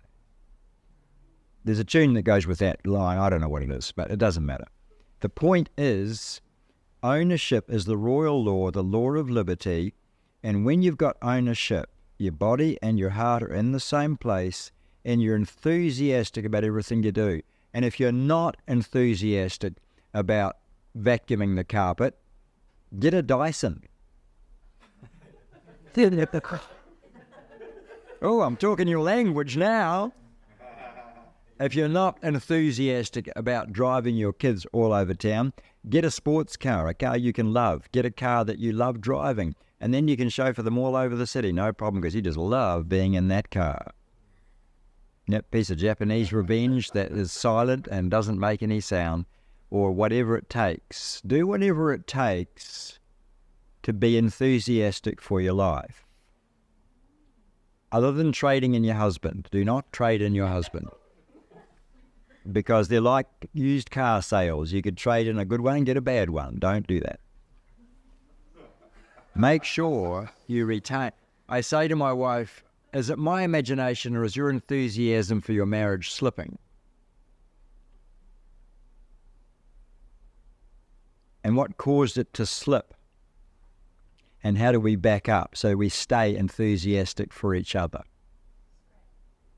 Guard your enthusiasm, guys. Guard your enthusiasm for attending church. Guard your enthusiasm for investing financially into mission, into people, into church, whatever. I never wrote a tithe check out of obligation. Put it into World Vision if you want to. Put it into missions if you want to. Put it into... I put money, for example, I put money into getting children to school in Africa because they're not going to get to school if they haven't got money. There is no schooling in Africa for those without money. And if you haven't got money, you stay home and you don't have a life. I put money into surgical operations for people who are going to die if they haven't got enough money to go to hospital. I put money into sickness and into medicines. I invest my money where I'm enthusiastic about it. No obligation giving. I don't do any obligatory giving. And if I don't believe in the church, I don't tithe to them. If I don't believe in the leadership and where they're taking that church, I don't tithe there. You see, to guard your enthusiasm, everything is an investment. My time is an investment. I do not waste my time in conferences that are all hype or all manipulation or sales pitch. I don't waste my time with people who are wasting my time. I don't spend time with them. Unless I've got a purpose or a cause, I guard that. And I like to remain enthusiastic about my cars, so I keep them clean, tidy. And I remain enthusiastic about my house, so I keep it clean and tidy. And I remain enthusiastic about living wisdom, but I don't do more than I can do. I don't become emotionally exhausted. You know, burning the candle at both ends is for dummies. Burning the candle at both ends is for people who never got the reins of their own lives. Now, I can be up till midnight working on this or working on that. That's perfectly fine. It's energy giving if my heart's in it. It's energy sapping if I'm doing it because the accountant demands it. Get the idea? I don't do GST returns. My heart isn't in it. I delegate that. I'm not a mathematician. I have dyspraxia, I have dyslexia, I have automatic brain freeze when it comes to numbers. So I don't do it. It's not my gifting. It's not my talent. I delegate that. And so you work according to your strengths, and then you retain and guard your enthusiasm in theos. That's how it's spelled, in theos. Theos means God. En means filled with. In theos, the Greeks thought that an enthusiastic person was filled with God. That's how the term was coined. So you show me a depressed person, that's the opposite of enthusiasm. That's a person empty of God, in theos, without God. Because loss of hope is the cause of depression. When you think that the future is just going to be more of the past and the past already sucks, then you are going to be depressed. You don't have enough hope. And you also need power. Power makes for enthusiasm. When you know that you can take a holiday and you've got the money for it, when you know that you can buy the car you need, when you know you can buy the house your family needs, you have power. But power comes from getting organized. Have you got organized? Are you strategic in your thinking? Are you purposeful about putting a deposit on this house and continuing on with your job and career? One of the most, and I'm going to be teaching on this in the weekend, so I'll just tune myself up a bit. One of the reasons that Jews are rich and make a lot of money and become very wealthy is because they follow the proverb. One proverb is responsible for all of the Israeli riches and wealth, and they are all taught it as children. And it goes like this. Can somebody quote it for me? Plow your field before you build your house. Before you build your house. Before you build your house. Now, Kiwis are broke and stupid financially because they have it back to front. Build your house, get your house, own your own home, get into your own home, and then think about whether or not you can start a business. But the Indians and the Asians and the Jews are much smarter than that. They say, you know, live in the basement or the attic, but start your business first. And that's why they all want to be self-employed. They know that if you set up your business will pay for a house, but a house will never pay for a business. Get the idea? So future wealthy people are already investing their money when they leave school. You can tell whether a boy or girl is going to be wealthy in 10 years' time by how they spend their first 2 or 3 pay packets. Because those habits are already there. Short-term pain for long-term gain. They're already building their qualifications. They're already spending money on tools or qualifications or training rather than buying the flash cars or the flash sound systems or the flash this or the flash that. They're already investing. Wealthy people invest, poor people spend. Get the idea? And if you are, and your family mottos will decide whether you become wealthy or not, because your family mottos are already enabling you to do delayed gratification or not. Instant gratification. Instant gratifiers are always broke. Delayed gratifiers discover that actually that is the way to wealth. I started out broke. I started out with absolutely nothing. Didn't have the money for clothes or a car. Didn't really have anything at all. My father spent my family inheritance unwisely and left us with absolutely nothing. So we all started from nothing. And to this day, my brothers and sisters who are also in their 60s and 70s, some of them are wealthy and some of them have nothing, depending on whether they were investors or spenders. So there's quite a mixture in our family. Some of them are completely broke and they're not even able to afford their own home as a 70-year-old. Whereas others of them, myself included, are millionaires and we live in mansions. And, you know, there's a bit of friction between those two mindsets. Because if you have a delayed gratification, then you can take the short-term pain for the long-term gain. Now, coming back to ownership versus obligation, I feel sorry for people who thought that serving God means loads of obligation.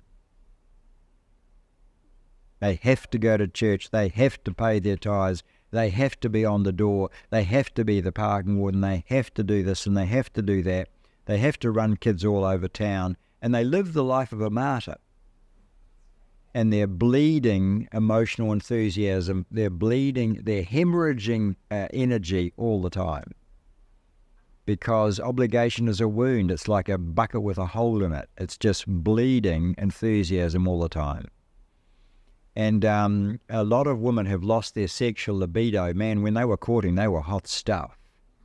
But after 5, 10, 20 years of marriage, they're all frigid because they never did make love on their own terms. It was always on his terms.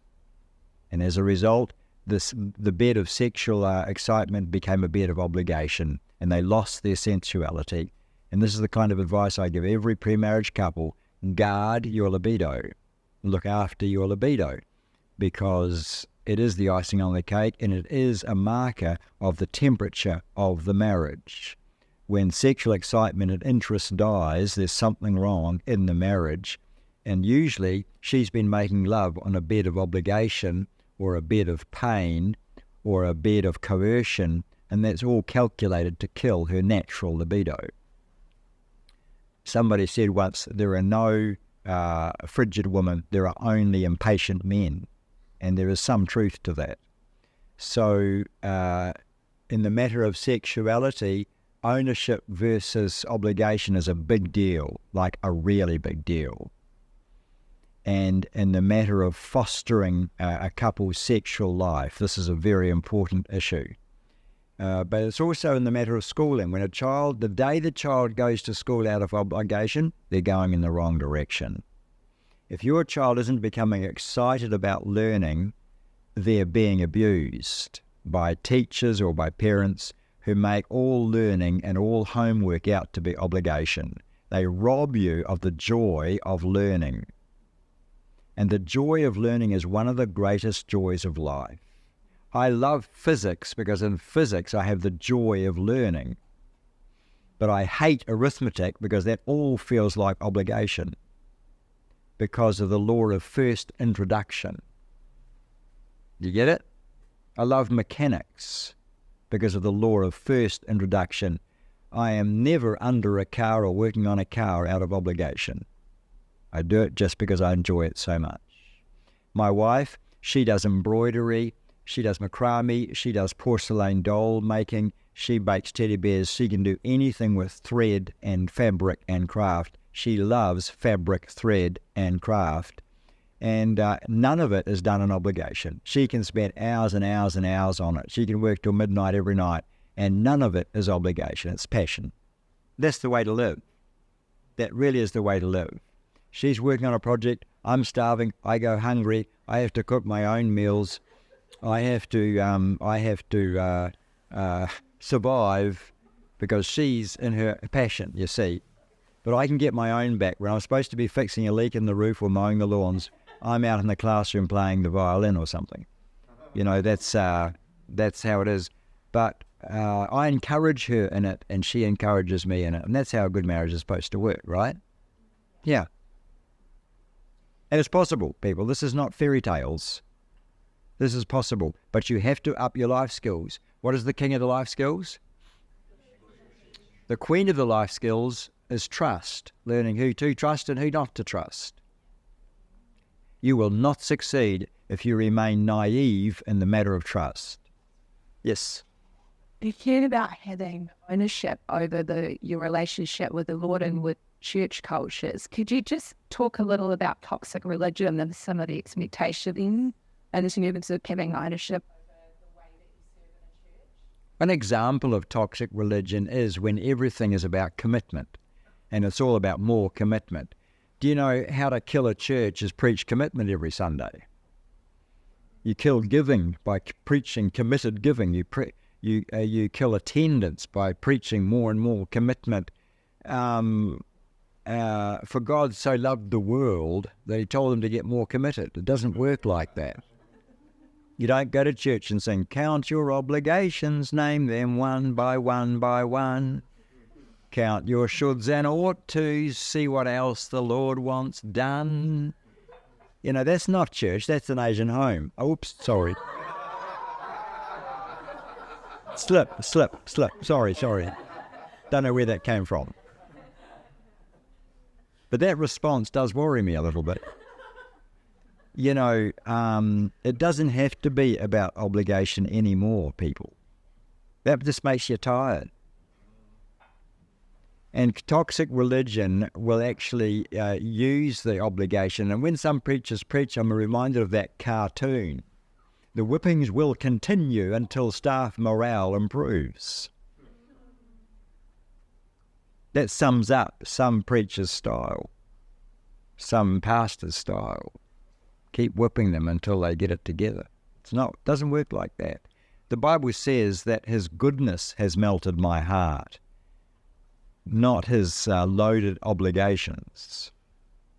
So, you know, when you're nurturing your children, are you nurturing your children or are you just ordering them around like an employer? Are you actually nurturing them? Do you teach them to enjoy a vacuumed floor? Do you teach them to enjoy some cooking or some baking? Do you teach them to enjoy a nice, clean, tidy kitchen? Do you teach them to enjoy a bedroom where everything is ordered and they know where everything is? Because if you don't nurture them, then you teach them to resent tidying up and to resent getting ordered and to resent doing homework. It's just horrible. And everything is try harder, try harder, try harder. No. You know, the reason you've all heard of Albert Einstein is because his father gave him a birthday present when he was 5 years old or 6 years old. It was a magnet. Just gave him a magnet for his birthday. And he wrapped it up and he gave it to his son and he said, "Now, son, I'm giving you this present because this is one of the most wondrous things in the world and nobody understands it. So I'm commissioning you now. I want you to understand this magnet and explain it. One day I want you to explain it to me, how it works." And he's 5 years old. He's going to say, "Okay, I'll do that."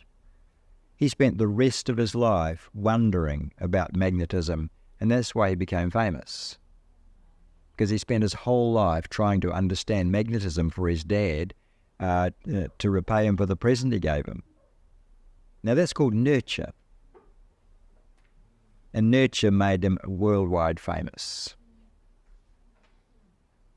So give your son or daughter a magnet and ask them to explain it to you. They won't know any better. They'll think it's possible.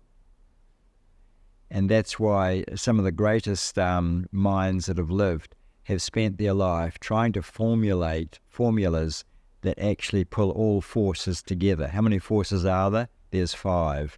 No physicist has been able to correlate those 5 forces yet. None of them.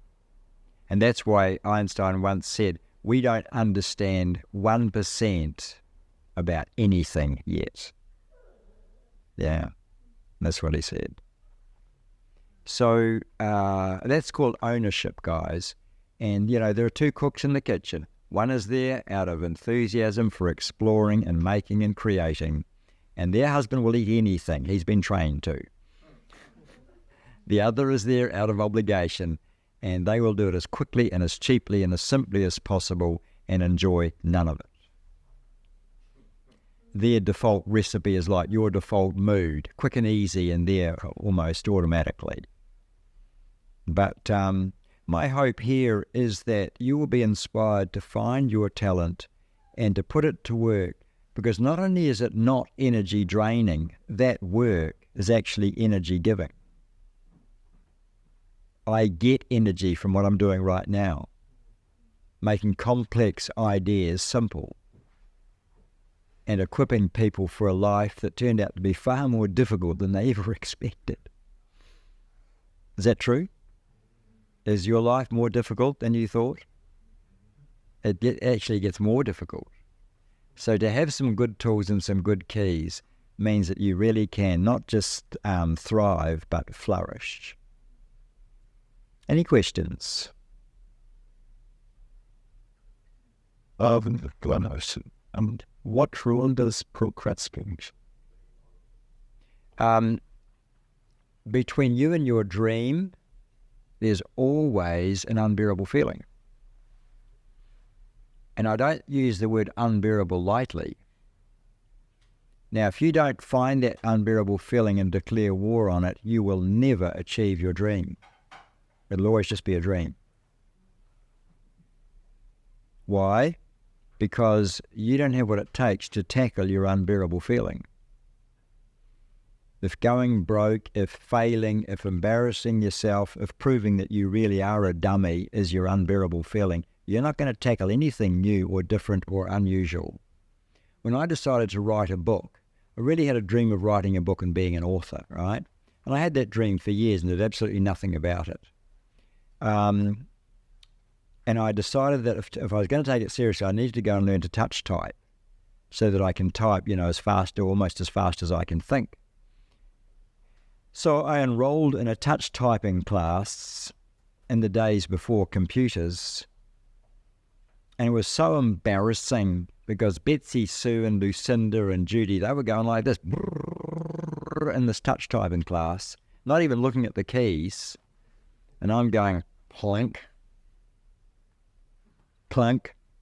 Mr. Riddell, don't look at the keys. Oh, sorry. Plunk, damn, plunk. And it was like despair. But the tutor said to me, she said, it's nothing but practice. It's not about you. It's just about how much time you spend doing it. And we did a test after 4 weeks of going plunk, plunk. And Betsy Lou got 50 words a minute, and Jacinda got 70 or 80, and Lucinda got 90, and they were just, it was great. Mr. Riddell, how did you do? I'll add them up. 10. I got 10 words. And then she said, and did you take off points for spelling mistakes? All right, I got -3 words. She said, oh, nobody's ever scored -3 before. And all the girls were laughing. The class was full of girls laughing at me. They weren't laughing with me because I wasn't laughing. I can tell for sure. They were laughing. And I just felt like 3 inches tall. I wanted to climb through the floorboards, really, and hide. She must have hated men because she really rubbed it in. She said, you could untype a whole book in 6 months at that rate, couldn't you? The girls were screaming with laughter by this time. And I'm going, this dream is too hard. But I went home and I didn't look at the keys, and I started typing, and I just kept it up until I could type a page with very few spelling mistakes. And then I just got faster, and now I can touch type. And while my clients are talking, I can be typing their report while they're talking, and I'm not even looking at the keys. I'm just looking at my client, and I'm going like this. And presses the socks off them, actually, because they think, he can do 2 things at once. He's not a real man. What does it mean to honour your mother and father as an adult child? Can you get me? It means realising that to pretend they didn't make any mistakes is not actually honouring to them. Yes, they did make mistakes, but that doesn't represent who they are as parents. Their mistakes don't represent them. All the hours they stayed up with you at night when you were sick, all of the sports they ran you all over town for, all of the supervision and the monitoring, all of the sacrifices they made, that's what you honour them for. You don't need to honour them for the fact that they got too angry, or that they used to talk you down, or they used to tell you to shut up, or they used to do this or that. You don't honour them by dwelling on that. You honour them by dwelling on the fact that most of the good things in your life you owe to them. And you remember that pretending that they never made a mistake isn't actually healthy. Because if you pretend they never made a mistake, then you haven't got any damage that you need to fix or compensate for, have you? Make sense? Yeah. My dad got some stuff wrong and did some things that no father should ever do. But I can't afford to forget the fact that every day he went to a job he hated just so that I would have food on the table and clothes on my back. Yeah. And that's enough, actually. Now, I'm asking you to look at the area in your life where you do not have ownership. It could be house cleaning. It could be walking to school. It could be going to work. It could be that project you have to do for your assignment, and that assignment you have to do to get your degree. Did you retain ownership of an assignment you weren't interested in, you had to do to pass because you had to pass to get your degree? Did you forget why you were doing it? When you forget why you're doing something, you automatically lose ownership. And I spend a lot of time with university students helping them to keep ownership of the assignments that they have to get in by a certain date. And I say to them, don't be deadline conscious. Being deadline conscious is a sure way of doing the assignment out of obligation. It's not about the deadline, it's about you celebrating what you're learning. When you celebrate what you're learning, you'll go home and you'll get into it. And even if you only do half an hour a day, you'll get it done on time. But if you just put it off because it's pure obligation and you hate obligation and you don't want to do it, and you put it off to the last minute and you're relying on the deadline to motivate you, that's a mindset for losers. People who rely on a deadline to motivate them are dead in the head. Why? because they've lost ownership years ago, and they've equated homework with obligation, and so they will then panic in the last 48 hours, and everything else has to go to hell while they work on their assignment. That's no way to learn. But that's for mugs and quick fixes. Don't do that. A deadline can focus your mind, but all it's saying is do a little bit each day. And if you ignore that, you're going to end up cramming. And I'm sorry for the exams that I passed through cramming, because I didn't benefit by any of that learning, and today I can't recall any of it. Cramming is quick fixing when you didn't actually enjoy the learning. So I do enjoy learning. I enjoy learning new words and other words in other languages, but I also enjoy learning how to fix an engine or how to fly an aeroplane or whatever. Just love learning. Life is for learning, but your heart needs to be in it, not because of some external motivation. The Bible says, I delight to do thy will, O God, and to walk with thee is not grievous. You could translate that as obligatory. And to walk with thee is not obligatory to me. I don't have a quiet time because it's an obligation. I have a quiet time because God is looking forward to some time chilling out with me. It's hang out time together. I look forward to hang out time with him. I don't do quiet times out of obligation. You rush them and you don't get anything out of them if you do that. I look forward to just hanging out with Papa. And that's what Enoch did. Enoch walked with God. There was no obligation in that walking with God. God was lonely for Enoch's company. Enoch knew that. And so you come to Daddy and you say, let's go for a walk. And my best quiet times are just walking the streets, sometimes at midnight when I'm not lost. And so my hope is that you will remember that God hangs out for your friendship all day long. May he never be lonely for your attention. Because like a woman longing for a man's attention as she gets through the duties of the day, if he then robs her of that by doing something completely other and shuts her out while he's on the internet surfing or on YouTube or on eBay or somewhere, then she feels cheated, she feels robbed. She's going, hang on a minute, I didn't marry this fella just to be disappointed every night. I married him for company and for attention and for intimacy. And he's robbing her night after night and then wondering why he's not getting what he wants at the end of the day. So people, God loves a cheerful giver. He loves ownership. And David did not say, it's a burden to me to go up to the house of the Lord. He said, I was glad when they said to me. Are you glad when they say, let's go to church? If not, you've been attending out of obligation. You better do something about that. Change religions or change churches or something. But remember that if your heart's not in it, why are you even there? Now that sounds like hedonism and self-indulgence. It's not. It's just respecting both yourself and the task. I should have said too, faithfulness is not the same thing. Like, when Stan organised this, I come out of faithfulness because I gave my word that I would, and I'm not going to let you down. Unless I forgot the Zoom call the other night, but that went clean out of my mind. I have a little issue with getting fixated. And after you get fixated, you always do something stupid. But my wife will tell you that sometimes she asks me to take the rubbish out or go and do a job.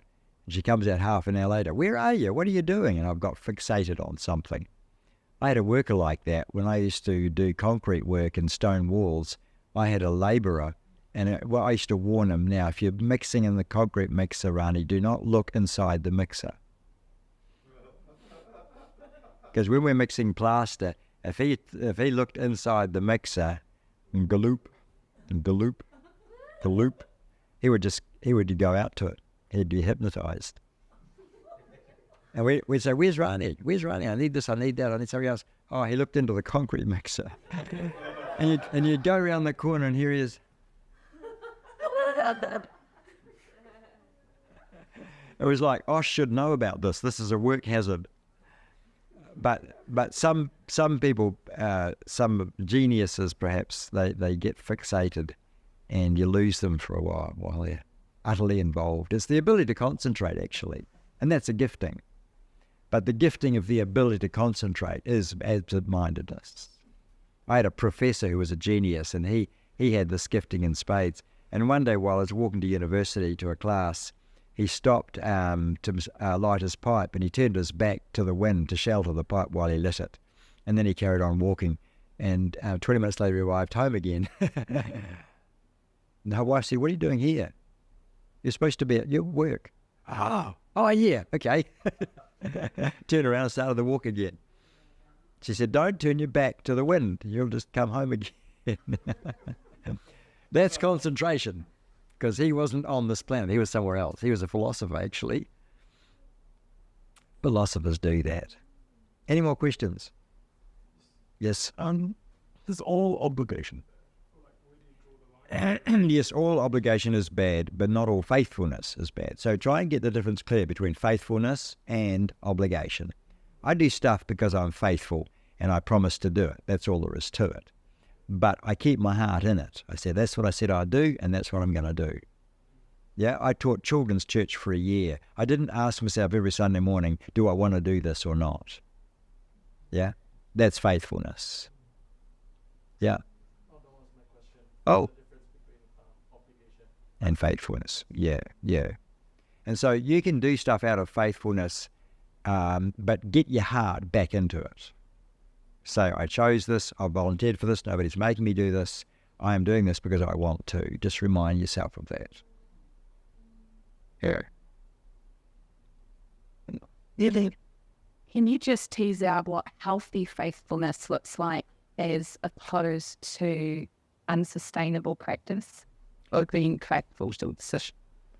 Well, it's on my own terms. I'm doing it, but I'm doing it on my terms. That's the difference. Are you cooking on your terms? Are you chauffeuring children on your terms? Are you making love on your terms? Are you serving at work on your terms? Did you negotiate them? Because pretend agreements are the terms that were not properly negotiated. You didn't get ownership of the terms. And so, yes, I'll cook for this seminar, but these are my terms. Yes, I will clean up afterwards on these terms. Yes, I'll do Sunday school on those terms. Yes, I will serve, but on these terms. Now, that isn't selfishness, people. Working and serving on your own terms is not actually selfishness. It's simply making sure that you don't end up full of resentment. We call them pretend agreements. And if you can declare war on all of your pretend agreements as soon as possible, your life will immediately improve.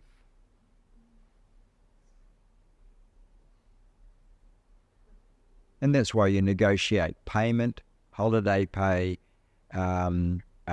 perks, privileges, when you sit down to do the interview, not a month later. Yeah. How do you speak up to someone and be so that they negotiate when they just blow up every time and it's too emotional? Yeah. You say to them, please, let's tackle the ball, not the player. Sure.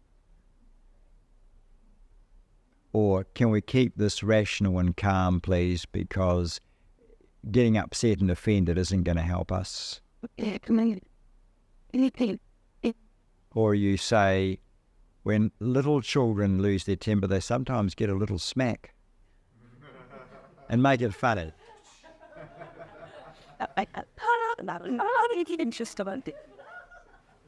Or you can do something deep, like saying, I discern that your parents never let you negotiate with them. And if I'm getting pushed and somebody really is angry, I say, I can see you're angry, but what I'm curious about is, what are you frightened of? Because behind all anger, there is fear. And a lot of anger is actually fear and drag. a lot of anger is actually fear in disguise. When we were first married, my wife used to get very angry. And I finally worked out after years and years that actually in her family, you were never allowed to be afraid, or because you got mocked as a scaredy cat or a timid kitty, pussy or something. So she used to disguise her fear as anger, and she would get really angry. When I learned to say, honey, you're obviously frightened, what reassurance are you needing? Her anger just melted away immediately. But when I used to say, what are you getting so worked up about? It always made her worse. The games that people play. So anger is our favourite survival kit to deal with our favourite unbearable feeling. Yeah, there's a garage over the south of the Bombay Hills out in the Wop Wops there, and every time we drive past that garage, I look at my wife and I say, how are you feeling? And she says, none of your business. Or she says, oh, not this again. She rolls her eyes. Or something like that, because many, many years ago, as a young husband, we were driving through the country through the night, and the tank was almost on empty, and it was like 8, 9, 10 o'clock at night. And she said, oh, the petrol's nearly out. You better go back to the town we just left and go back and get some petrol. And I said, no, I've got it worked out. We'll make it to the next garage. We've got a bit of a tailwind, and the gauge is reading a little bit low anyway, and blah blah blah blah blah blah. And she looked at me and gave me a woman's look, Go back to the garage now. When women are angry, they enunciate.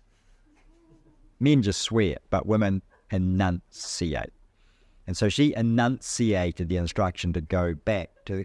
I said, no, it's all right. I've worked it out, and I know this car, and I know this distance, and we'll be fine. We'll make it to the garage. And she said, you go back now or else.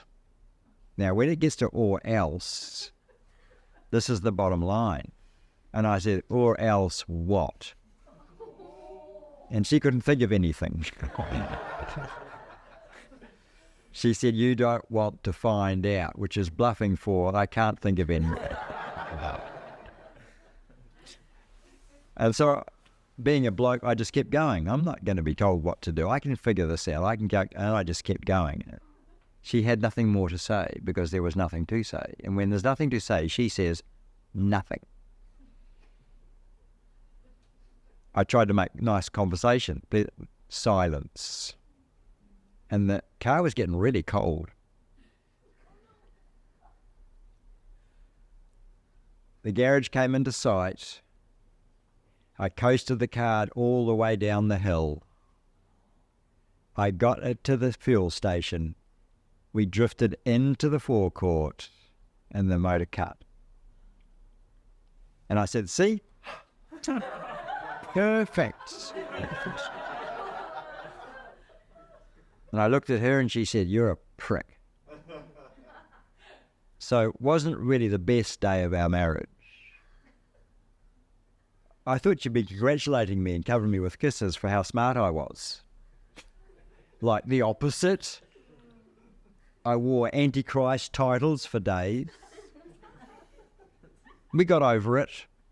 We had to. It was a life to be lived. We got over it. But a year later, we drove past that garage and I said, what was all that about? And she said, you're so ignorant. She said, do you not understand what it would be like if you had have run out, you'd have had to walk to the garage with your can and get some petrol or get a can of petrol. I'd be sitting out there in the country in the dark by myself in a car with no one else around. I'd anticipated that sort of thing happening and I was terrified. I said, oh, so why did you present your terror as anger? Why didn't you just say to me, honey, I'm really, really scared right now. I'm really scared of what could happen if you do run out. In the unlikely event that we will run out, I'm really scared of just being left in the car by myself. That would have pressed on my chivalry and my be her hero and knight in shining armour button. And I'd have done a U-turn straight away and driven all the way back to town for her. But because you went straight into a competitive element and became my opposition, girls, you're never going to win when you do that. Appeal to his chivalry and he'll do anything for you, even load the dishwasher. It works for that.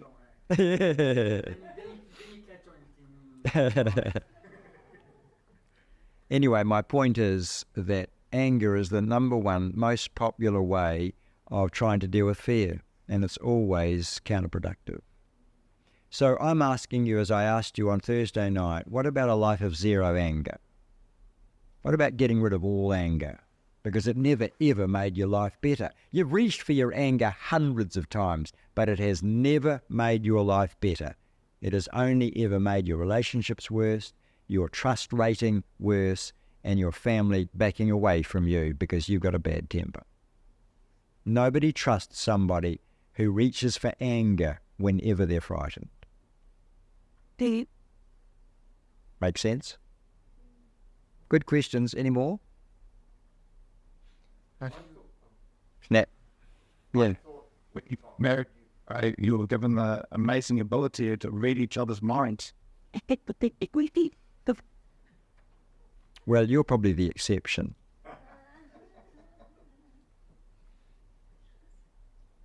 It says here, you are more than your thoughts, therefore you can monitor and change them when necessary.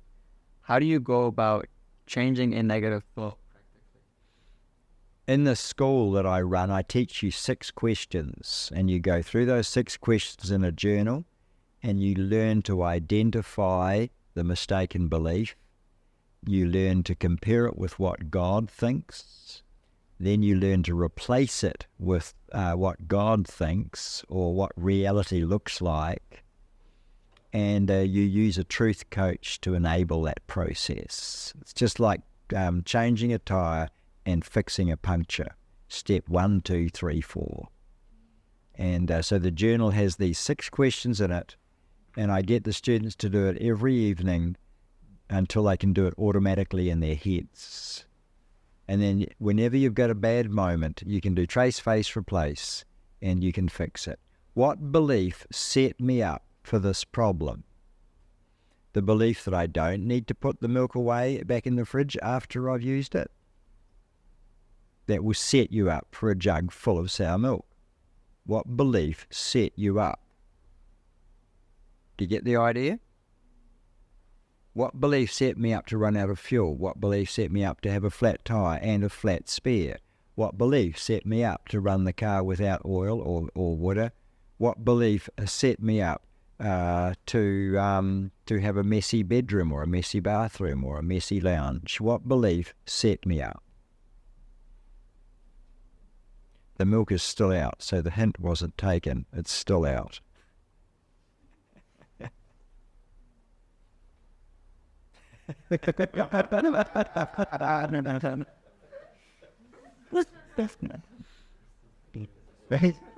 Ice cream screams when it's left out. Milk only sulks.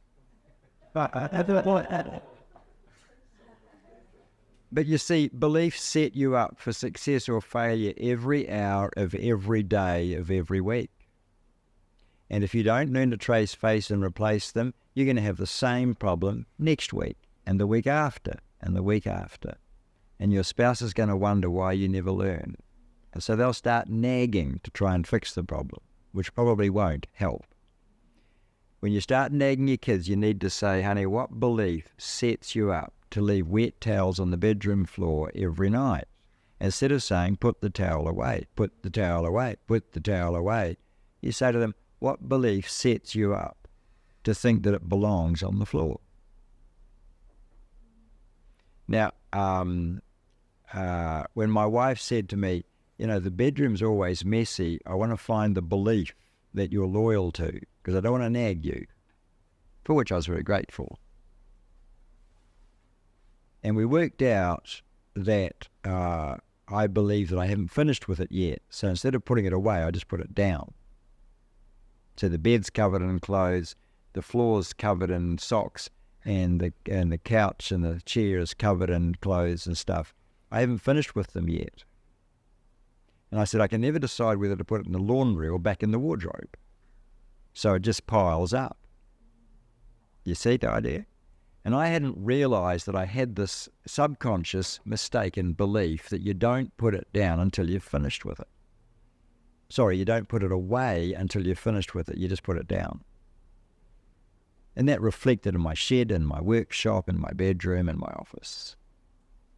When I found that belief, then I started saying to myself, don't put it down, whether you're finished with it or not, put it away. And then things became tidy. But I had to change a subconscious assumption that was controlling my whole brain. It's called the hierarchy of beliefs. The deep beliefs control all of the shallow beliefs. And if I believe that you give as good as you get, then whenever my wife had a go at me, I'd have a go straight back. Then I discovered the only thing that can follow retaliation is escalation, so I stopped doing it. But that didn't work because then I just became silent and resentful. So I still wasn't at the king lie, was I? And the king lie is responsible for all of the trouble in your life. All of it. I know that you can be the victim of other idiots and other dysfunctional people and other crazy makers, but even then your response is decided by your king lie. When you're proactive, other people can be making fools of themselves. You don't join the party. You keep your dignity. And when people are going through a bad divorce or a bad breakup or living with a crazy maker or flatting with a crazy maker or working for a crazy maker, I say the first rule for you is keep your dignity. You don't have to both go crazy. And you'll keep self-respect is very important, keeping self-respect when you're cooped up, tied up, or yoked up with a crazy maker. So the only way to keep that self-respect is to become deeply proactive and choose your own response. There's an English word not used very much these days. The English word I'm referring to is gravitas.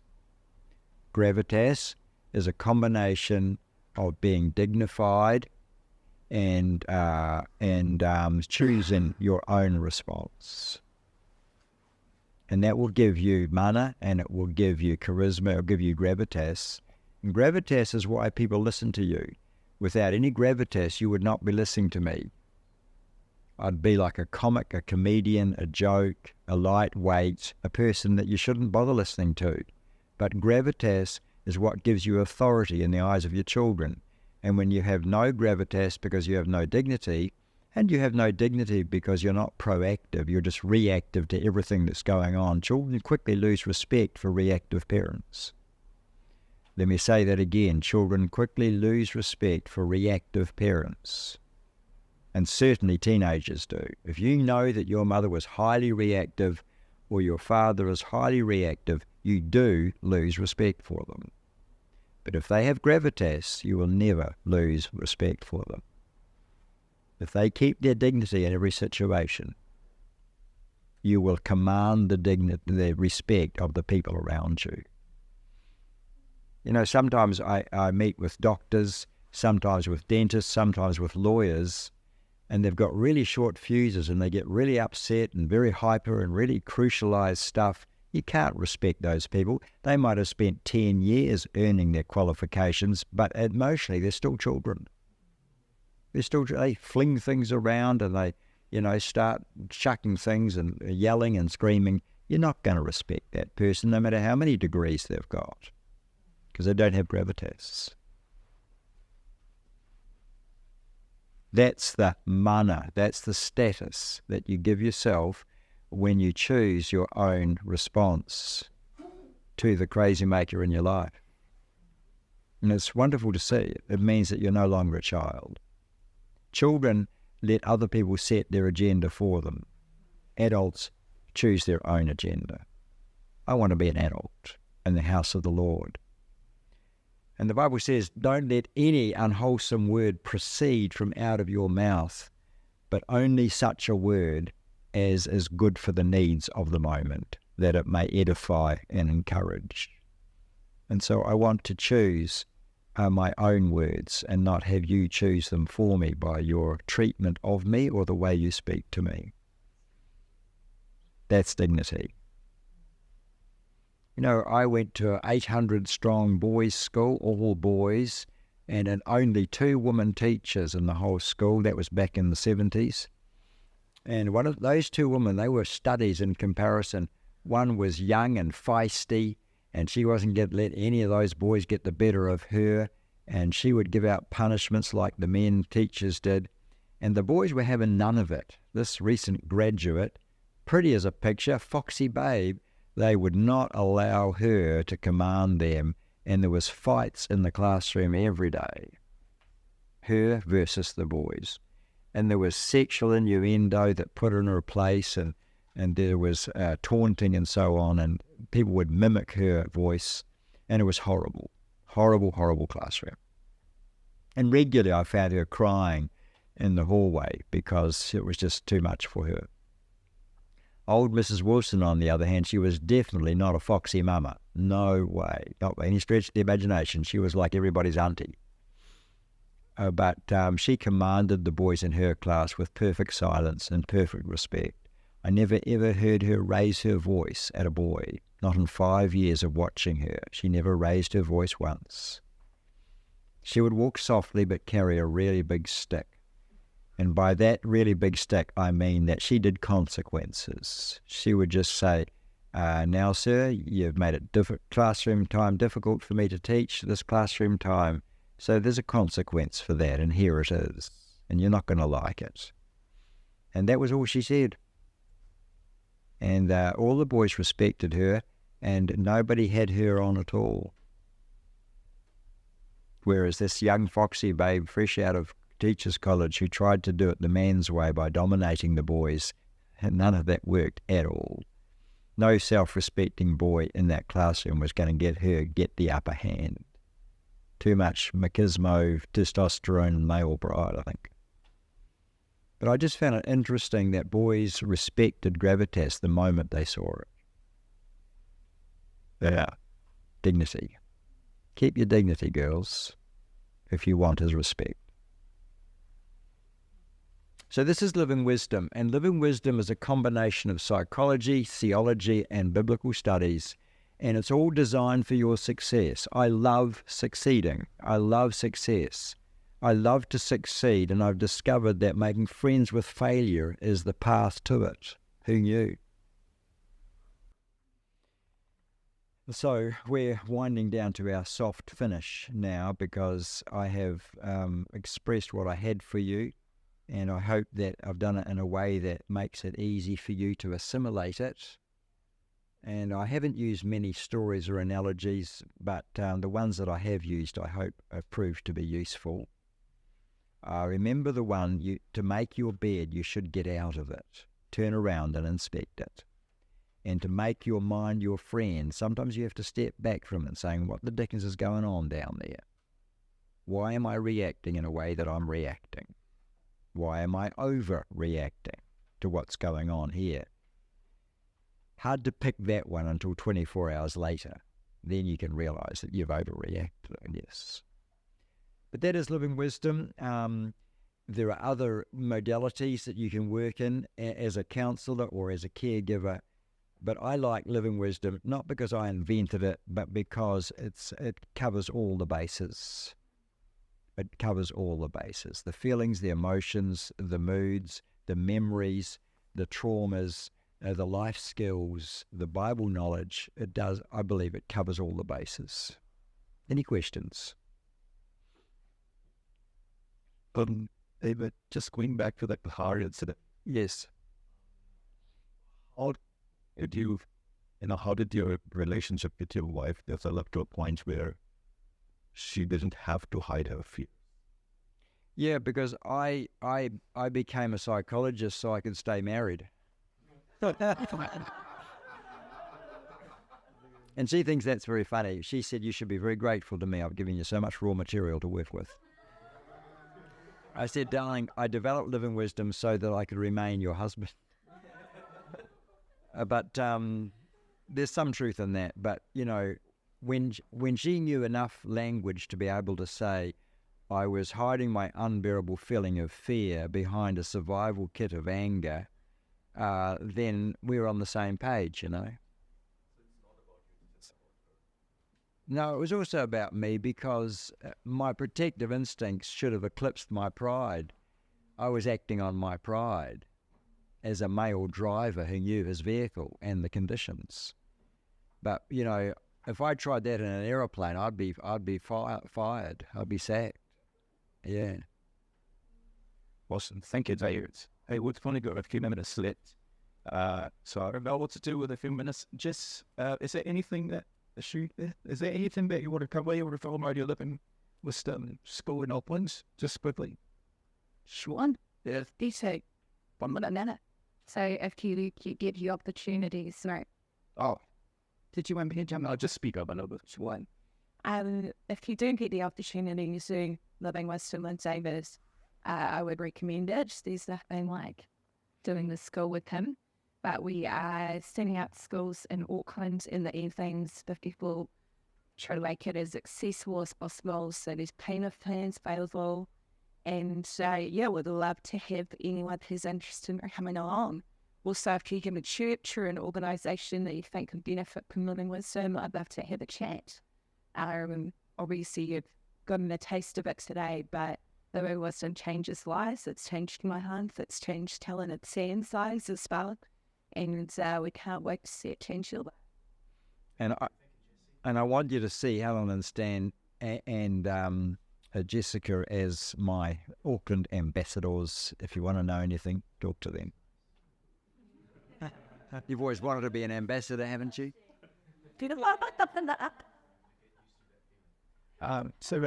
Yeah. Want to do something bigger or more organized. Hey, I'm happy. I'm happy with whatever you do. I do what I'm told the whole way. Thank you, sir. Maybe else.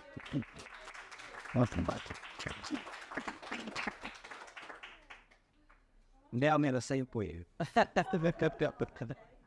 Just kidding. But sorry, that's it.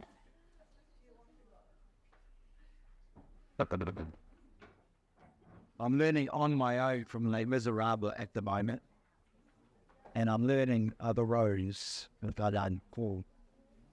By the way, Ben, thank you for coming, because he just came back from the singles weekend Yeah.